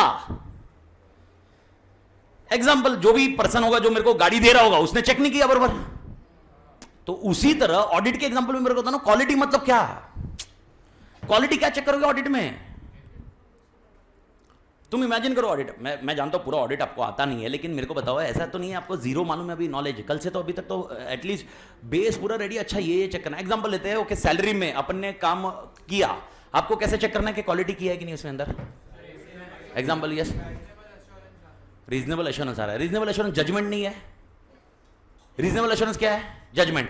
अभी तू बोलेगा मैंने तो बराबर किया, जजमेंट पे, जजमेंट का हिसाब मत बताओ, क्वालिटी अगेन ये पॉइंट रहेगा।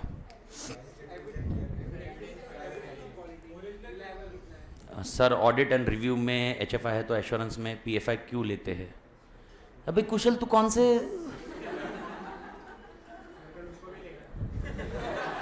कुशल तू किधर रह रहा है, मतलब तू किस,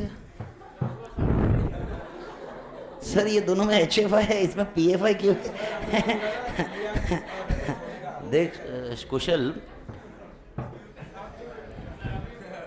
नहीं अच्छा हुआ इसने अभी ये क्वेश्चन में मतलब पूछता था सर 25 में और 24 में का कहानी समझ में नहीं आया।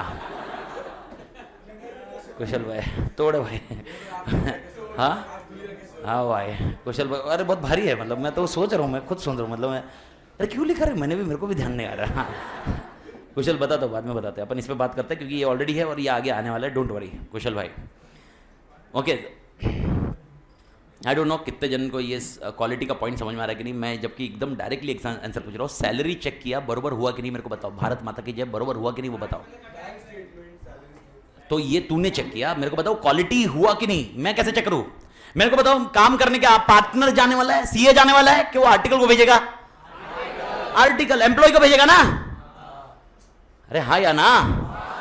ऋषिकेश ये लिखना है क्या? मां कसम ऋषिकेश चरस बहन जो छोड़ दे भाई, मैंने बोला क्या ये लिखना है? ये आगे आने वाला, पर ये बनाए बिना मैं ऑब्जेक्टिव ऑफ ऑडिट के बाद स्कोप ऑफ ऑडिट बता नहीं पाऊंगा। इसके लिए मेरे को समझाना जरूरी है, इसलिए स्कोप ऑफ ऑडिट में जा रहे हैं अपन। यार मार डालो, जहर दे दे रहे मेरे अंदर, जहर है क्या रे? जहर जहर चूहे मारने की दवा दे, और उसको ही पिलाता मैं क्यों पीऊं साला? लिखना नहीं है, लिखना नहीं है, जब लिखना होगा तब मैं बता दूंगा। ओके, अभी कुछ मत करिए लिखने का। ओके, एक सिंपल सा आंसर मैं बता देता हूँ, ठीक है? अभी कंक्लूड कर दो, खत्म कर दो इसको। ओके, मेरा पॉइंट ये है, जब ये सैलरी स्लिप चेक करेगा, ओके, मैं क्या चेक करूंगा? तुमको लगता है मैं मैं सुनो, मैं सीए हूँ, मैंने ऋषभ को भेजा, ये मेरा आर्टिकल है, ये गया काम करने, तुमको लगता है मैं ये काम पूरा वापस मैं खुद देखूंगा? लेकिन इसके काम का मैं क्या करूंगा? रिव्यू। और रिव्यू करते वक्त मैं देखूंगा इसने जो काम किया वो स्टैंडर्ड के हिसाब से था कि नहीं। समझ आ रहा? स्टैंडर्ड के हिसाब से था कि नहीं। और वो कॉन्सेप्ट इज नथिंग बट, फिर मैं बोलूंगा अच्छा भाई क्वालिटी वाला काम हुआ है, this is something quality. Okay, ये क्वालिटी एस्पेक्ट्स ये होने चाहिए। ये खाली ऑडिट में होने चाहिए कि रिव्यू में भी होने चाहिए? क्या एश्योरेंस में भी होने चाहिए? क्या रिलेटेड सर्विसेज में भी होने चाहिए? किस में होने चाहिए? इसीलिए क्वालिटी कंट्रोल का भी स्टैंडर्ड है। क्या बोला मैंने? किसका स्टैंडर्ड है? Quality control. अभी तक के कितने स्टैंडर्ड दिखे स्क्रीन पे? 4। 5वां स्टैंडर्ड है जो इन चारों के ऊपर रखता है, और वो लगता है सीए फर्म को, और सीए फर्म को फोकस करना पड़ता है एसक्यूसी पे। एसक्यूसी का full form standard on quality control, standard on quality control. तो मेरे को बताओ स्टैंडर्ड ऑन क्वालिटी कंट्रोल कौन फॉलो करेगा? Okay, firm. कौन फॉलो करेगा? फर्म फॉलो करेगा। Okay, please listen carefully, firm follow करेगा। वो एक पर्टिकुलर ऑडिट एंगेजमेंट में नहीं होगा। ओके, प्लीज अंडरस्टैंड, ठीक है? लास्ट पॉइंट टच दे रहा हूं मैं, सुनिए। मेरे पास 10 ऑडिट के काम है। कितने काम है मेरे पास? मेरे को बताओ स्टैंडर्ड कितनी बार फॉलो करना पड़ेगा? एसए कितनी बार फॉलो करना पड़ेगा? एसए स्टैंडर्ड ऑन ऑडिटिंग कितनी बार फॉलो करना पड़ेगा? 10 बार। Is that point clear? कितनी बार फॉलो करना पड़ेगा? 10 बार। लेकिन मेरी फर्म को एसक्यूसी कितनी बार करना पड़ेगा? 1 बार। How do think? समझ में आ रहा है? ठीक है। ओके, एक सीए फर्म है जो ऑडिट नहीं करती, ओके, जो रिव्यू नहीं करती, जो एश्योरेंस नहीं करती, सिर्फ रिलेटेड सर्विसेज यानी टैली में एंट्री करती है, डेटा एंट्री, तो उसको कौन से स्टैंडर्ड फॉलो करने पड़ेंगे? एसआरएस। ओके, अगर उसके पास 10 क्लाइंट है तो कितनी बार एसआरएस फॉलो करेगा? 10। लेकिन उसका फर्म को क्वालिटी फॉलो करना पड़ेगा कि नहीं? यस, पर कितनी बार? एक बार। मेरा क्वेश्चन है करना पड़ेगा कि नहीं, पहले क्वेश्चन है। हाँ, तो SQC standard on quality control, वापस सुनिए, standard of quality control is not as per engagement. आप क्या इंगेजमेंट लेते हो उससे कोई लेना देना? अगर आप मेरी फर्म में, मैं बोल रहा हूं मैं ऑडिट नहीं लेता हूं सर, मैं ऑडिट नहीं लेता हूं सर, मैं ऑडिट नहीं लेता हूं, मैं ऑडिट नहीं करता सर मैं ऑडिट नहीं करता, तो सर क्या मेरे को एसक्यूसी एप्लीकेबल है? हाँ या ना? यस। ओके, तो पर कौन सी चीज एप्लीकेबल नहीं होगी इसमें से? SA, standards on auditing. तो मेरे को बताओ आपके पूरे सिलेबस में कितने स्टैंडर्ड के नाम लिखेंगे? 5 नाम स्टैंडर्ड के नाम चाहिए मेरे को, final touch. Standards on auditing, standards on review engagement, standards on assurance engagement, standards on related services and standard on quality control. पक्का क्लियर है? ओके, ये ओवरव्यू अपने को चैप्टर 1 में मिलेगा, definitely, that for sure. But at the same time, okay, अपने पूरे syllabus में जो कंटेंट है वो स्टैंडर्ड ऑन ऑडिटिंग है and standard on quality control है। ओके, बाकी 3 स्टैंडर्ड डिटेल्ड में नहीं है, खाली उनका स्ट्रक्चर है। तो एमसीक्यू के लिए आ सकते हैं। कौन से एमसीक्यू के लिए आ सकते हैं? एमसीक्यू के लिए कौन से आ सकते हैं? ये 3 एमसीक्यू के लिए आ सकते हैं। इनके नंबर्स होंगे, वो नंबर देखेंगे हम लोग, नंबर को याद रखना पड़ेगा। ओके, और सबसे गड़बड़ यानी सबसे ब्लंडर चीजें होगी आपके साथ मतलब ये ऐसा ब्लंडर बहुत लगता है। ओके, ऐसे के जो नंबर होंगे ना, ओके, वो कुछ इस तरह से होंगे। एक 210 है, ऐसे 200 है, ऐसे 220 है, ऐसे 230 है, ऐसे 240 है, 250 है, 260 है, और 265 अचानक आता है, फिर 299 आता है, फिर 300 आता है, फिर 315 आता है, पागल साला बेवड़ा, फिर 320, फिर 330। नंबर ही देखो साला, कोई सीक्वेंस में नहीं। अभी आप भी मेरे से पूछोगे सर ऐसा क्यों दिया हुआ है, सर ये बीच के 9 नंबर किधर गए? तेरे को जैसे मालूम पड़ेगा प्लीज मुझे बताना। ओके इंस्टीट्यूट के ये पॉइंट दिए हुए इन्होंने ऑडिट के स्ट्रक्चर में दिए और मेरे को मैं आपको वापस ये चीज़ भी गारंटी देता, लास्ट डे जितने आपके एलिजिबल स्टैंडर्ड, लास्ट डे भी क्यों बोल रहा हूँ मैं, वो चैप्टर 5, 6, 7, 8 नहीं क्या एक दिन करेंगे, उस दिन खत्म होने के बाद सारे स्टैंडर्ड को रटा मतलब सीक्वेंस नंबर के साथ रट जाएगा।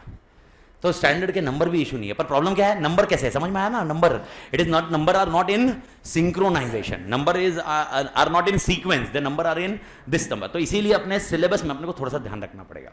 और अपना प्रॉब्लम क्या रहेगा, और एक प्रॉब्लम क्या रहेगा, अपन सीक्वेंशियली स्टैंडर्ड कभी नहीं करते, इसीलिए मैं चैप्टर कभी भी नहीं जाता। इसलिए मैंने आपको बता दिया अपन चैप्टर 1 अभी कर रहे हैं, तो आज कल परसों ओके चैप्टर 1 खत्म होगा, उसके बाद कौन सा चैप्टर चालू करने वाला हो, चैप्टर 11 है। चैप्टर 11 में स्टैंडर्ड 700 पढ़ने वाले हैं, यानी 220 और सीधा 700। ओके आपको बाद में समझेगा, माँ कसम साला ये पहले क्यों समझना चाहिए। और यही दिक्कत होती है ऑडिट में। ऑडिट में क्या होता है, अपन बुक अगर एग्जांपल ये किसी ने टेक्स्ट बुक ली और पढ़ना चालू किया, वो तो डायरेक्टली पढ़ेगा, मॉड्यूल भी ऐसे ही पढ़ेगा वो, और उसके बाद आगे पढ़ने के बाद बीच के तो पॉइंट्स ही नहीं समझेंगे, क्योंकि वो आगे का उसको मालूम नहीं है स्ट्रक्चर कैसे हो रहा है। और आपको ये समझेगा आगे का हर चैप्टर में रिलेवेंट है, हर चैप्टर में, तो इट मैटर्स अ लॉट। और इसीलिए मैंने आपको बताया कि स्टैंडर्ड के सीक्वेंस से पढ़ सकते हैं, लेकिन अपन स्टैंडर्ड नहीं चैप्टर के सीक्वेंस से जा रहे हैं। ओके तो इधर तक की कहानी, किसी को दिक्कत मालिक पक्का? तो आज और एक चीज क्लियर हो गई आपके लिए कि आप सीए बनने के बाद मेंबरशिप लोगे, मेंबरशिप कंपलसरी नहीं है, वापस ही है ये, अगर आपको प्रैक्टिस करनी है, जॉब करना है तो मेंबरशिप लो भी नहीं भी doesn't matter, there is no compulsion. Okay membership लोगे और उसके बाद सीए फॉर्म चालू करना है तो फॉर्म रजिस्टर्ड नंबर, तो आपको 2 नंबर दिमाग में रह गए, सीए कौन सा, membership number, form registered number. उसके बाद मेरे को बताओ कितने प्रकार के इंगेजमेंट है, क्वेश्चन मेरा सुनो एकदम से, 4 इंगेजमेंट है। मैं क्वेश्चन क्या पूछ रहा हूं वही आंसर दो, फालतू दूसरा टाइम पास आंसर मत दो। इंगेजमेंट कितने प्रकार के, 4, ऑडिट, रिव्यू, एश्योरेंस, रिलेटेड। ये समझ में आया? इनके लिए कौन सा स्टैंडर्ड है, 4, एसए, एसआरई, एसएई, एसआरएस। और इनके लिए ये किसमें आता है, फर्म में, और फर्म के लिए क्वालिटी कंट्रोल कौन सा आता है, SQC, standard on quality control. और स्टैंडर्ड ऑन क्वालिटी कंट्रोल अपने पास सिर्फ एक ही है, एसक्यूसी 1 बोलते हैं उसको, क्या बोलते हैं, SQC 1। Is that point clear? Close करें मालिक, ठीक है ओके। अभी लिखने का पॉइंट कुछ नहीं है, एक 10 मिनट लेते हैं फिर ब्रेक लेते हैं, एक छोटा सा स्टार्टिंग का पॉइंट खत्म करते हैं जो अपन ने ऑलरेडी कवर किया, उसके बाद ब्रेक लेते हैं मालिक, ठीक है। मतलब नया नॉलेज नहीं मिल रहा है, नॉलेज वही मिल रहा है, खाली उसको एलोबरेट वे से खत्म कर रहा है। तो सबकी आत्मा इधर, मेरा पॉइंट, ऑडिट का डेफिनेशन टेक्स्ट बुक से मैं जब जाऊंगा करा दूंगा, वो आइडिया आ जाएगा तुमको, उसमें मेरे को इंटरेस्ट भी नहीं है, ठीक है, वो ऑल टुगेदर आ जाएगा। पहला पॉइंट ऑब्जेक्टिव बता दो, how many objectives are there? Okay objective क्या है बताओ ना, ऑब्जेक्टिव ऑब्जेक्टिव क्या है, to obtain reasonable assurance that financial statement are free from money. Give me a good answer. Okay reasonable assurance किसने ऑब्टेन किया, ऑडिटर ने। किसने ऑब्टेन किया, ऑडिटर ने। मेरे को बताओ उसने ऑब्टेन करके अपने पास खुश हो जाना चाहिए या रिपोर्ट करना चाहिए, इसलिए उसके ऑब्जेक्टिव 2 होंगे। 2 ऑब्जेक्टिव कौन से, पहला ऑब्जेक्टिव टू ऑब्टेन जो अपन ने ऑलरेडी डिस्कस किया, और दूसरा ऑब्जेक्टिव टू रिपोर्ट। अब मेरे को बताओ रिपोर्ट अपनी मर्जी से करेगा, स्टैंडर्ड के हिसाब से करेगा, तो रिपोर्ट एज पर स्टैंडर्ड। तो how many objectives of audit are there, खत्म आंसर, पहला पॉइंट। Okay how many objectives of audit are there, first to obtain reasonable assurance that financial statement are free from money, and बोला, और नहीं बोला, और नहीं बोला, और जो भी, और एक शिद्दत वाली बात, एकदम शिद्दत वाली बात, एंड और पे नजर रखना। देखो मेरी इंग्लिश बहुत भारी नहीं है, I am not good at English, I don't love English, but English loves me and therefore I can't avoid it. Okay मतलब एक छोटा सा पॉइंट, छोटा सा जिक्र, भाई अपन ऑस्ट्रेलिया में बहुत बार फ्रीक्वेंटली गए, मेरी ऑस्ट्रेलिया ट्रिप बहुत ज़्यादा होती है, थोड़े से मेडिकल रीजन से मेरे, तो मेडिकल रीजन की वजह से ऑस्ट्रेलिया में बहुत ज़्यादा ट्रिप होती है। तो मेरी जो इंग्लिश कभी आपको समझ में नहीं आया तो टेंशन मत लेना, वो ऑस्ट्रेलिया की इंग्लिश होगी, नहीं तो आप अपने आप को ऐसा मत समझना, अरे यार ये क्या बोल रहे हैं, English different English man. Okay तो ऐसा मत समझना कि यार मतलब तुम कम तुम बहुत भारी हो, but it is because different in Australia English. तो is that point clear? Okay ये ऐसे होता है, कोई ऑस्ट्रेलियन इंग्लिश होती है तो कभी कभी समझ में नहीं आया इंग्लिश, इसका मतलब मेरा प्रोनाउंसिएशन झंडुआ में ये समझ में चुका है, तो दिमाग थोड़ी करने का नहीं, तो 1-2 वर्ड और ये हो गया। पर मेरा मेन क्रक्स क्या होगा मालूम है, कंटेंट के जो बाप वर्ड है। ओके और अपने को मालूम है प्रोडक्ट में क्या बिकता है, तो प्रोडक्ट में वही बिकता है जो अपने को मेन लिखना है। तो पहला पॉइंट, ओके यहाँ पर एंड है या और है, एंड है, तो मेरे को 2 चीज करनी है। अभी खाली वर्ड से याद रखोगे, रिपीट करते वक्त जब रिवाइज करोगे तो सिर्फ मुझे वर्ड चाहिए। कौन सा वर्ड रहेगा, reasonable assurance and report, reasonable assurance and report. और रिपोर्ट जब करोगे किसके हिसाब से करोगे, परफेक्ट मालिक। Is that point clear? ठीक है पहला पॉइंट। ओके मालिक आत्मा क्लियर। ओके स्कोप मतलब क्या होता है, scope of audit. Scope of audit मतलब क्या काम करने वाले हो, क्या काम, scope scope scope scope scope मेरा ये एरिया है, मेरा ये एरिया है। और सर एस्पेक्ट्स, एस्पेक्ट्स में ये भी तो एरिया ही है। Scope to be covered, aspects to be covered. अबे ये तो झंडू बम निकला बे। अबे क्या क्वेश्चन क्या समझा रहा है? एक जगह ये बता रहा है स्कोप क्या कवर करना है, एक जगह बता रहा है एस्पेक्ट्स क्या कवर करना है। टेंशन मत लो, पहले हम स्कोप डिसाइड करेंगे और उस स्कोप में एस्पेक्ट्स क्या होगा वो डिस्कशन होगा। तो अपन आज अभी ब्रेक के पहले जो फाइनल कर रहे हैं वो कौन सा आंसर फाइनल करेंगे? स्कोप। तो स्कोप ऑफ ऑडिट को अपन फाइनल कर रहे हैं। स्कोप ऑफ ऑडिट का पॉइंट क्या करेगा मेरे को बताओ। अल्टीमेटली आपको क्या करना था? Reasonable assurance. क्या चाहिए था? To obtain reasonable assurance that financial statement are material misstatement. Okay, तो मेरा पहला पॉइंट आता है, मेरा पहला स्कोप। मेरे को बताओ आपको रीजनेबल एश्योरेंस कैसे मिलेगा? रीजनेबल एश्योरेंस कैसे मिलेगा? Sufficient appropriate audit evidence. तो मेरा क्वेश्चन है सफिशिएंट एप्रोप्रिएट ऑडिट एविडेंस तो है, सफिशिएंट तो आपको क्लियर है, एप्रोप्रिएट कैसे होगा? एप्रोप्रिएट दो इसमें, आत्मा हो सारी आत्मा हो, एप्रोप्रिएट दो इसमें है, रिलेवेंट एंड। तो आप इस आंसर में 3 वर्ड को यूज करोगे। इस आंसर में एप्रोप्रिएट वर्ड छोड़ दो, इस आंसर के लिए एप्रोप्रिएट वर्ड छूट जाएगा। इस आंसर के लिए वर्ड कौन सा हो जाएगा? Relevant and reliable. Is that point clear? पहला आंसर समझ में आया? तो मैं कौन सा क्वेश्चन डिस्कस कर रहा हूं मालिक? स्कोप। तो स्कोप में सबसे पहला क्वेश्चन, सबकी आत्मा इधर, लिखना कुछ नहीं, लिखने का बाद में काम करोगे। सबसे पहले स्कोप की कहानी में बात कर रहा हूं। तो सबसे पहला कौन से वर्ड यूज करोगे स्कोप में? आंसर में sufficient and relevant and reliable. इसको पकड़ के रखो बस। सबसे पहला मेरे को बताओ, क्या रिलेवेंट चीजों को ऑडिट करोगे या अदर चीजों को ऑडिट करोगे? तो जो भी आपके लिए रिलेवेंट एस्पेक्ट्स है, रिलेवेंट एस्पेक्ट्स है, फाइनेंशियल स्टेटमेंट के रिलेवेंट एस्पेक्ट्स है। क्या बोला मैंने? फाइनेंशियल स्टेटमेंट के रिलेवेंट एस्पेक्ट्स है, वो सारे ऑडिट करने हैं। तो पहला पॉइंट स्कोप का क्या बोल रहा है मेरे को बताओ? पहला पॉइंट क्या बोल रहा है स्कोप का? ओके, फाइनेंशियल स्टेटमेंट के सारे रिलेवेंट एस्पेक्ट्स। झेपा मालिक? अरे हाँ या ना? Relevant aspects. अभी आप बोलोगे सर रिलेवेंट एस्पेक्ट्स कौन से हैं? फाइनेंशियल स्टेटमेंट के रिलेवेंट एस्पेक्ट कौन से है सर? ओके, ये अगला क्वेश्चन में मालूम पड़ेगा ना, क्योंकि अगला क्वेश्चन क्या होगा? एस्पेक्ट्स। तो वो एस्पेक्ट्स क्या है वो अपन को बाद में मालूम पड़ेगा। लॉजिक समझ में आ रहा है? तो पहला पॉइंट, ओके, पहला पॉइंट मेरे को बताओ क्या देखेंगे? फाइनेंशियल स्टेटमेंट के क्या देखेंगे? Relevant aspects. ठीक है, अब आपको मालूम पड़ गया, ठीक है, फाइनेंशियल स्टेटमेंट का रिलेवेंट एस्पेक्ट दिखना है, लेकिन रिलेवेंट एस्पेक्ट्स के साथ में क्या आपको जो एविडेंस मिलेंगे वो सफिशिएंट होने चाहिए? क्या वो रिलायबल होने चाहिए? तो सेकंड पॉइंट आपको क्लियर रखना है, आपको ओपिनियन देना है। आपको क्या देना बेटा? और ओपिनियन देने के लिए ओपिनियन देना है। ओपिनियन क्या देना था आपने को? Financial statement are free from. तो मालिक ओपिनियन देना है तो आपको कुछ ऑब्टेन करना पड़ेगा। नहीं, ऑडिट एविडेंस के वर्ड। ओके, सफिशिएंट एविडेंस करना पड़ेगा।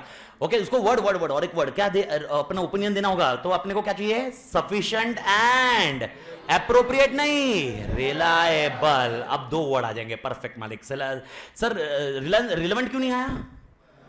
ऊपर चला गया क्योंकि अपन रिलेवेंट चीजें ही चेक कर रहे हैं।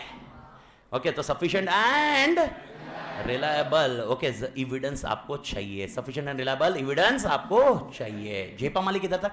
सबसे पहला मेरा स्कोप ऑफ ऑडिट बताइए, आराम से जाइए। ओके, एकदम आराम से। पहला पॉइंट और वापस बोल रहा हूं, today, tomorrow, day after tomorrow, whatever, 2-3 दिन 3 दिन में आप इसको अडेप्ट करो, अपन मेथड को अडेप्ट करो। उसके बाद उसको अपन उसके बाद अपन उसको कुछ शायद आपको रिपीट मैं कम करूं, पर स्टार्टिंग के इसमें आपको रिपीट थोड़ा सा ज़्यादा रहेगा जब तक आप मेरे साथ अडेप्ट नहीं होते। ओके, तो प्लीज़ मेक श्योर। तो थोड़ा सा हो सकता है कोई बोलेगा यार ये तो अभी ऑलरेडी रट गया, financial statement free from material misstatement, लेकिन वो आने वाला तो मैं क्या करूँ अभी, तो मेरे हाथ में नहीं रहेगा। तो मेक श्योर ये आपके दिमाग में रहे। तो सबसे पहला पॉइंट मेरे को बताइए, आत्मा हो। ओके, सबसे पहला पॉइंट मेरे को बताओ, सबसे पहला फाइनेंशियल स्टेटमेंट में कौन से एस्पेक्ट चेक करने हैं? रिलेवेंट। दूसरा बात, उसके बाद जो आपको चाहिए ओपिनियन देना है। ओपिनियन देते वक्त आपको क्या करना है? Sufficient and appropriate audit evidence. मेरे ख्याल से मालिक एवरीडी क्लियर? ओके, मेरे को बताओ फाइनेंशियल स्टेटमेंट में क्या क्या आता? Balance sheet, P&L, cash flow. Okay, अब मेरे को बताओ, ओके, कैश फ्लो और नोट्स, क्या हम उसको डिस्क्लोजर बोल सकते हैं? ओके, P&L, बैलेंस शीट ठीक है, लेकिन बाकी दोनों चीजें डिस्क्लोजर है ना हमारे। ओके, तो तीसरा पॉइंट ये लोग बोलते हैं पता करिए। ओके, पता करिए जो डिस्क्लोज किया हुआ है, पता करिए क्या किया हुआ है? Disclose. Okay, relevant information disclose की है क्या? कौन सी इंफॉर्मेशन? रिलेवेंट इंफॉर्मेशन डिस्क्लोज है क्या? मैं वापस बोल रहा हूं। ओके, रिलेवेंट इंफॉर्मेशन क्या है? डिस्क्लोज है कि नहीं? झेपा मालिक आराम से। अब बोलोगे आप सर पहले इसमें तो फाइनेंशियल स्टेटमेंट कवर हो गया। देखिए पहले इसमें इन लोग ने बोला रिलेवेंट फाइनेंशियल स्टेटमेंट के एरियाज चेक करो, एस्पेक्ट्स चेक करो, रिलेवेंट एरियाज के एस्पेक्ट्स चेक करो। पहला ऑब्जेक्ट अपन क्या पढ़ रहे हैं, स्कोप ऑफ ऑडिट। तो यानी सर ये क्यों जरूरी है, क्वेश्चन पहला, अगर कल मैं एडनोट में गया और मैं बोला मेरे को ये दिखा, ओके एडनोट मुझे बोलेगा ये तेरे स्कोप में नहीं है, तो पहले अपने को वो समझना कि अपने स्कोप में है क्या। मेरे को बता कल तेरे को जो स्कोप में है, ओके जो स्कोप में है और उसके लिए मना करे तो तू टीसीडब्ल्यूजी को जाके बोलेगा ए टीसीडब्ल्यूजी देख ये लोग नहीं दे रहे, लेकिन जो तेरे स्कोप में नहीं है क्या वो उसके लिए टीसीडब्ल्यूजी के पास जाएगा तू, पॉसिबल नहीं है। That's what exactly you need to focus on. Let understand दो तीन चीजें, एग्जांपल वाइज दूंगा, डोंट वरी, बिना एग्जांपल के क्लोज भी नहीं करूंगा मैं ये। पर पहला पॉइंट मेरे को बताओ क्या रिलेवेंट एस्पेक्ट्स कवर है कि नहीं, मच्छर आ भाई इधर, ओके फाइनेंशियल स्टेटमेंट में रिलेवेंट एस्पेक्ट्स है कि नहीं, पहला पॉइंट ओके ये चेक करना, ये आपका स्कोप है। दूसरा पॉइंट जो आप एविडेंस लोगे वो क्या होने चाहिए, रिलेवेंट रिलायबल एंड सफिशिएंट। तीसरा जो भी आपके एक डिस्क्लोजर्स है वो क्या होने चाहिए, रिलेवेंट। ओके चौथा और पांचवा, पांचट आंसर है चौथा और पांचवा। ओके चौथे पॉइंट में ये लोग क्या बोलते हैं, ओके सफिशिएंसी एंड रिलायबिलिटी कैसे चेक करोगे, ओके सफिशिएंसी एंड रिलायबिलिटी, चौथा point. Okay please focus on sufficiency and reliability, please focus on sufficiency and reliability. And उसके बाद ये लोग बोलते हैं okay focus on disclosures, focus on disclosures. Sir इसका मतलब क्या है, स्क्रीन पे ध्यान दीजिए, स्क्रीन पे ध्यान दीजिए। जो सेकंड पॉइंट है इसका एलोब्रेशन फोर्थ है और जो थर्ड है इसका एलोब्रेशन फिफ्थ है। ओके सेकंड पॉइंट है आपको सफिशिएंट एंड, ओके सफिशिएंट क्या बोला, सफिशिएंट एंड रिलायबल। ओके ये आपको कैसे मिलेगा, ओके तो सफिशिएंट और रिलायबल कैसे मिलेगा, सुनो। अब एक छोटा सा एग्जांपल पॉइंट ये समझने की कोशिश करो। ओके दो एलिमेंट है, अभी के लिए सिर्फ इसको अपडेट करोगे, बाकी इसको मैं लेटर ऑन बताऊंगा। ओके लेटर ऑन मतलब अपने नेक्स्ट लेक्चर में, आज के सेकंड हाफ में। ओके जब भी हम सफिशिएंसी एंड एप्रोप्रिएटनेस की बात करते हैं हम लोग एक कंट्रोल को टेस्ट करते हैं। किसको टेस्ट करते हैं बेटा, कंट्रोल। तो यहां पर ये लोग बोलते हैं आप क्यों करते, कैसे करते हैं ये अपन बाद में देखेंगे। तो यहां पर सबसे पहले हम ये देखेंगे क्या हमने कंट्रोल्स बरोबर चेक किए, क्या चेक किए, कंट्रोल्स, और दूसरे टेस्ट अदर टेस्ट बरोबर किए। अब ये चीज जो मैंने ब्लू में लिखी है ना ये मैं आपको ब्रेक में बताऊंगा, ब्रेक के बाद बताऊंगा। ओके जब अपन इसको एस्पेक्ट्स में कवर करेंगे, बट टू द एक्सटेंट अभी आप इसको रटने के हिसाब से इतना रट लीजिए, ठीक है भाई। ओके सफिशिएंसी एंड रिलायबिलिटी कैसे चेक करोगे, सफिशिएंसी एंड रिलायबिलिटी दो चीजों से। सबसे पहले क्या चेक करोगे, कंट्रोल्स एंड उसके बाद अदर टेस्ट। अदर टेस्ट मतलब जो भी मैं आपको समझाऊंगा, अदर टेस्ट जो भी रहेंगे वो रहेंगे। उसके अलावा सर डिस्क्लोजर्स कैसे चेक करोगे, डिस्क्लोजर्स बरोबर है कि नहीं। ओके यानी जो भी चीज डिस्क्लोज की हुई है फाइनेंशियल स्टेटमेंट में, जो भी डिस्क्लोज किया है वो बरोबर है कि नहीं, कैसे चेक करोगे।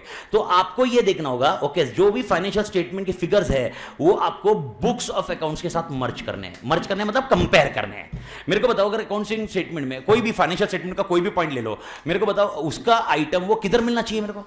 एग्जांपल मेरे को बताओ फाइनेंशियल स्टेटमेंट में सैलरी लिखी हुई है, तो सैलरी का मेरे को क्या मिलेगा, ट्रायल बैलेंस। ट्रायल बैलेंस के बाद क्या मिलेगा, लेजर। कुछ समझ में आ रहा है ये सीक्वेंस।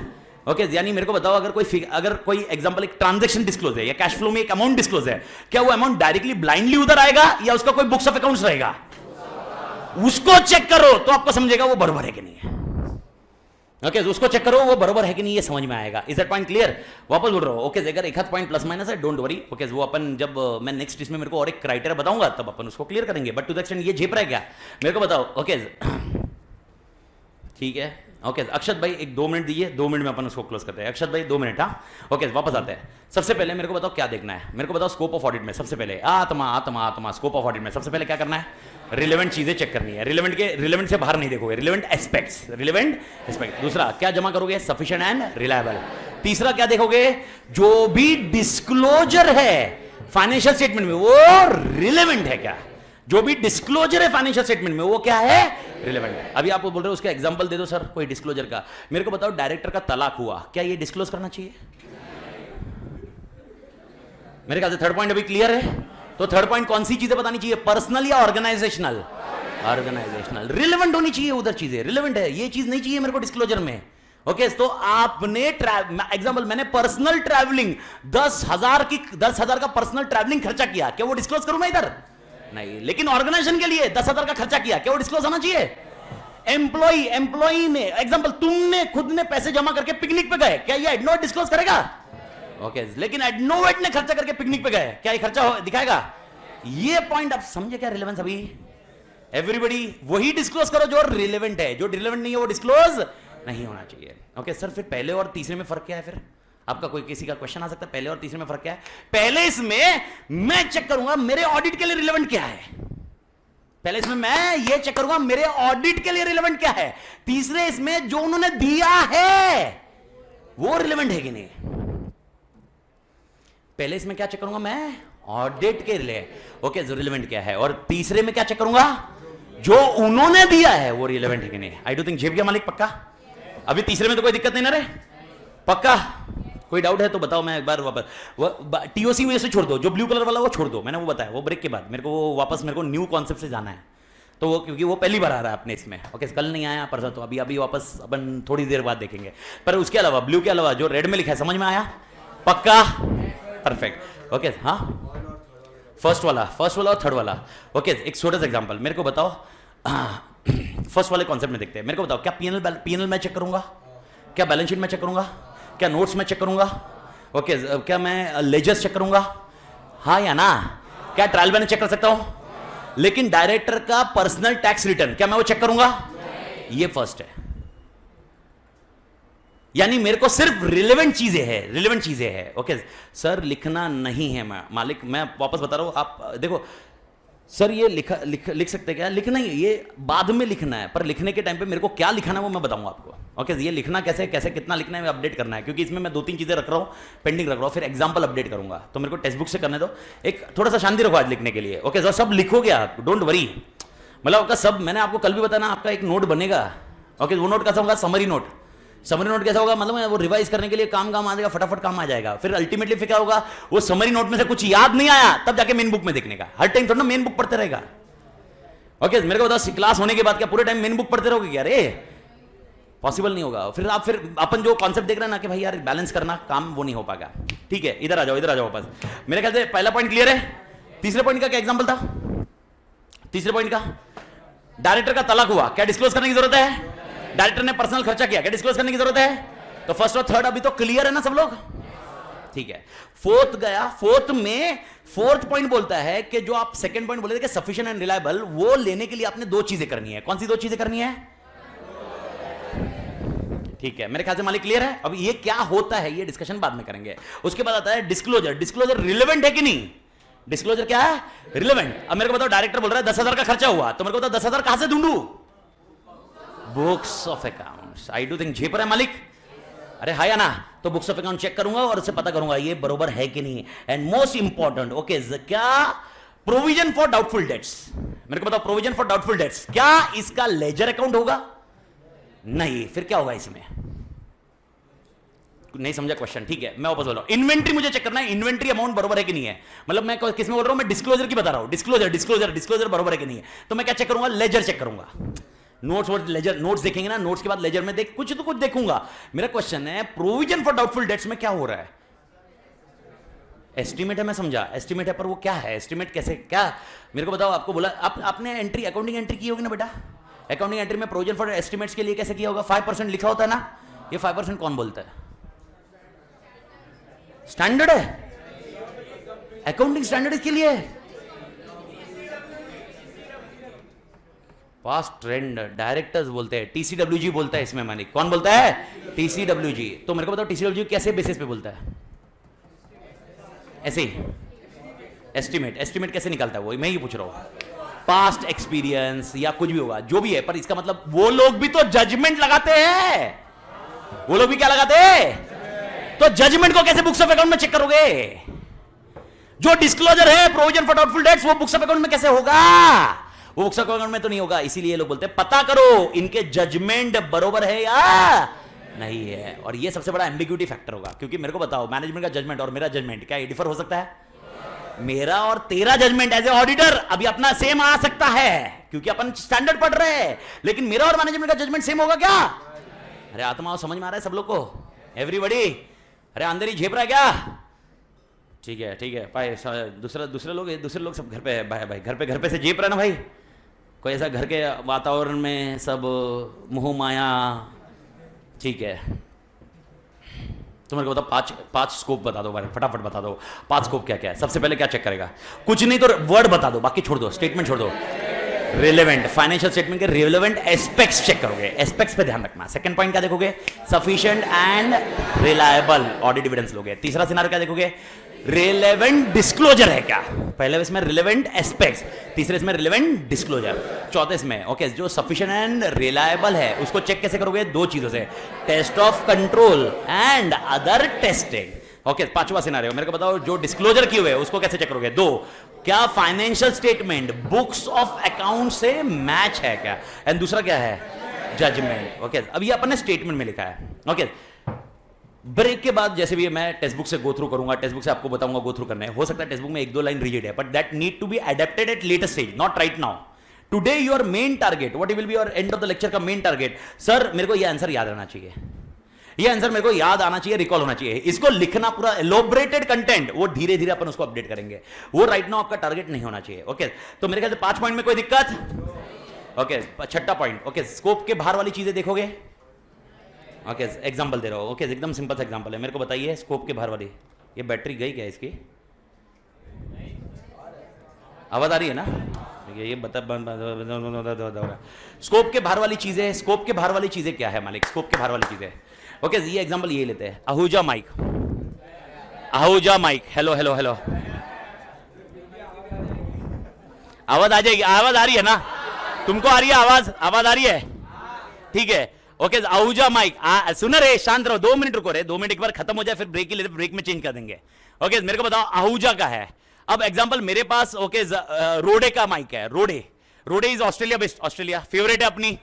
ओके तो रोडे का माइक है विच इज कॉस्टिंग 35,000, 30 to 35,000 तक आता है रोडे का mike, this is costing approximately 5,000। Okay आप मेरे ऑडिटर हो, आप मेरे पास आए, बोले अमित तातेड़ माइक पे कितना खर्चा हुआ? मैंने बोला 35,000। ओके मेरे को बताओ तेरा काम क्या होगा? 35,000 को चेक करना। क्या तू मुझे क्वेश्चन रेज करेगा 35,000 क्यों खर्चा किया? क्या तू मुझे क्वेश्चन कर सकता है 35,000 क्यों डाला? रोडे आहूजा का लेता ना अमित, काहे के लिए रोडे में खर्चा किया? रोडे रोडे कुछ समझ में आ रहा? मेरा क्वेश्चन समझ में आ रहा है क्या? यानी जो चीजें तुम्हारे स्कोप में नहीं है वो तुम चेक नहीं करोगे। Is that point clear? यानी ये फर्स्ट पॉइंट का रिवर्स, फर्स्ट पॉइंट का जो स्कोप में है वो काम करोगे, और छठा पॉइंट बोल रहा है जो आउट ऑफ स्कोप है वो। Is that point clear? मेरे ख्याल से झेपा पक्का। ओके तो छठा point out of scope mike गया, माइक ठीक है, वो दो एक लास्ट आंसर बचा हुआ उसके बाद चेंज कर लेंगे। ओके आउट ऑफ स्कोप का कॉन्सेप्ट हुआ, एंड लास्ट कॉन्सेप्ट है सर अगर हमको फाइनेंशियल स्टेटमेंट मटेरियली मिसस्टेटेड मिले तो व्हाट इफ? रिपोर्ट, रिपोर्ट मतलब क्या रखोगे? अभी याद रख लो आज 2 तरह के ओपिनियन होंगे, संडे बहुत अच्छे से देखेंगे, मॉडिफाइड एंड अनमॉडिफाइड। 2 वर्ड याद रख लो अभी के लिए, कौन से? मॉडिफाइड या तो मेरे को सोच समझ के बताओ, आपको एटलीस्ट नाम से समझ में आ रहा हो, इंग्लिश से समझ में आ रहा होगा। अगर financial statement are free from material misstatement है तो कौन सा ओपिनियन? Modified, unmodified. यानी I am happy, I am happy, I am happy, financial statement are free from कौन सा ओपिनियन? अनमॉडिफाइड। लेकिन अगर फाइनेंशियल स्टेटमेंट में झोल मिला, example inventory is over value by 1.5 crore, याद है कल का, तो क्या करेंगे? मॉडिफाई। यानी ये झेपा ना मालिक? हाँ या ना? ठीक है अभी इसी कंटेक्स्ट से आगे थोड़ा सा आगे लगाओ, आगे आओ, सुनो। ओके एड नोट में घुस रहे थे, करण भाई बोला ए तातेड़ भार भार, मैं बोला अरे ये स्कोप में है, मेरे स्कोप में है, स्कोप में है, स्कोप में है। करण बोला भार, तातेड़ स्कोप में तेरे घर पे है, इधर नहीं। भाई head not owner, I am employ, employ क्या करेगा? एम्प्लॉय तो भाई ऑडिटर, ऑडिटर है। ओके तो मेरे को बताओ मैं क्या करूंगा अभी? रिपोर्ट, अब रिपोर्ट ही आएगा, रिपोर्ट रिपोर्ट मतलब क्या करूंगा मैं? पुलिस के पास जाऊं? मैं ऐसा हूं भी नहीं मालिक। क्या है, क्या करेंगे फिर इस केस में? रिपोर्ट। अब रिपोर्ट कैसे करोगे? मॉडिफाइड या अनमॉडिफाइड? हाँ तो यानी 7वां पॉइंट बोलता है अगर आपको कंस्ट्रेंट ऑन स्कोप आया, 7वां पॉइंट क्या बोल रहा है? अगर आपके स्कोप पे देखो, जो आपका आउट ऑफ स्कोप है उसको देखना तो है ही नहीं ना, लेकिन जो आपका स्कोप है वो देखना ना। अगर वो देखने नहीं दिया मतलब आपके स्कोप पे क्या किया? वो कंस्ट्रेंट आया, तो आप क्या करोगे अपने ओपिनियन को? तो आपका 7वां पॉइंट बोलता है। ओके मेरे ख्याल से समझ में आया ना? ओके एक तो ये कॉन्सेप्ट सिंपल है, सबको मालूम है। अगर financial statement are materially misstated, financial statement are materially, तो ओपिनियन क्या होगा? ये तो डीम्ड है ना। लेकिन अभी स्कोप की बात कर रहे हैं हम लोग। अगर स्कोप पे भी रोका, अगर स्कोप पे भी रोका तो भी हम लोग ओपिनियन क्या दे सकते हैं? मॉडिफाइड। ये 7वां पॉइंट ये लोग समझाते हैं। तो मेरे ख्याल से 6ठा और 7वां क्लियर है। 6ठा पॉइंट, अपनी औकात के बाहर काम नहीं करेगा, आउट ऑफ स्कोप को चेक नहीं करेगा। एंड 7वां पॉइंट मोस्ट इंपॉर्टेंट, अगर कंस्ट्रेंट ऑन स्कोप है अपने रिपोर्ट में, ओपिनियन क्या करेगा? अभी आप तुम क्वेश्चन पूछेगा सर ओपिनियन मॉडिफाई कैसे करेंगे, ये आपको संडे मिलेगा, उसके पहले नहीं मिलेगा सर। कभी चैप्टर 11, बिना चैप्टर 11 के मैं आपको समझा नहीं पाऊंगा कौन से ओपिनियन हो सकते हैं मॉडिफाइड में, तो ये अपन संडे देखेंगे। बट बिफोर दैट मेरे को बताओ, क्या हम 2 क्वेश्चन के आंसर को वापस बोल रहा हूं, देखो जब अपन रीडिंग में आएंगे थोड़ा सा इसको एलॉबरेटेड वे रहेगा, मैं कंसाइज बना रहा हूं, फिर इसको एलॉबरेटेड वे रटाने की कोशिश करूंगा। पर पहले अपन स्ट्रक्चर तो रेडी कर लेवे, और अगर ढांचा रेडी हो गया उसके बाद आप बिल्डिंग बनाने में आराम से हो जाएगा। तो स्ट्रक्चर रेडी कर लो पहले, स्ट्रक्चर रेडी करके मेरे को बता दो 7 पॉइंट क्या है स्कोप के। एकदम इजी आंसर है। सबसे पहले जो रिलेवेंट है वही चेक करोगे, दूसरा सफिशिएंट एंड रिलायबल एविडेंस उठाओगे, तीसरा पॉइंट जो रिलेवेंट है वो डिस्क्लोज है कि नहीं है, चौथा पॉइंट सफिशिएंट एंड रिलायबल के लिए टीओसी करना है और अदर टेस्टिंग करना है। इधर पॉइंट क्लियर। और 5वां पॉइंट जो डिस्क्लोजर है वो बुक्स ऑफ अकाउंट से मैच है कि नहीं, एंड है जजमेंट चेक करने, जजमेंट बरोबर लगाए कि नहीं। नेक्स्ट पॉइंट जो मेरा आउट ऑफ स्कोप है उसको चेक नहीं करना है। एंड लास्ट कॉन्सेप्ट है जो अगर मेरे स्कोप पे कंस्ट्रेंट डाला है मैं अपने ओपिनियन को, पक्का क्लियर एवरीबॉडी? पक्का? तोड़ मालिक। Okay take a break, break के बाद चालू करते हैं मालिक। 7:15 7:20 के बीच में चालू करेंगे अपन।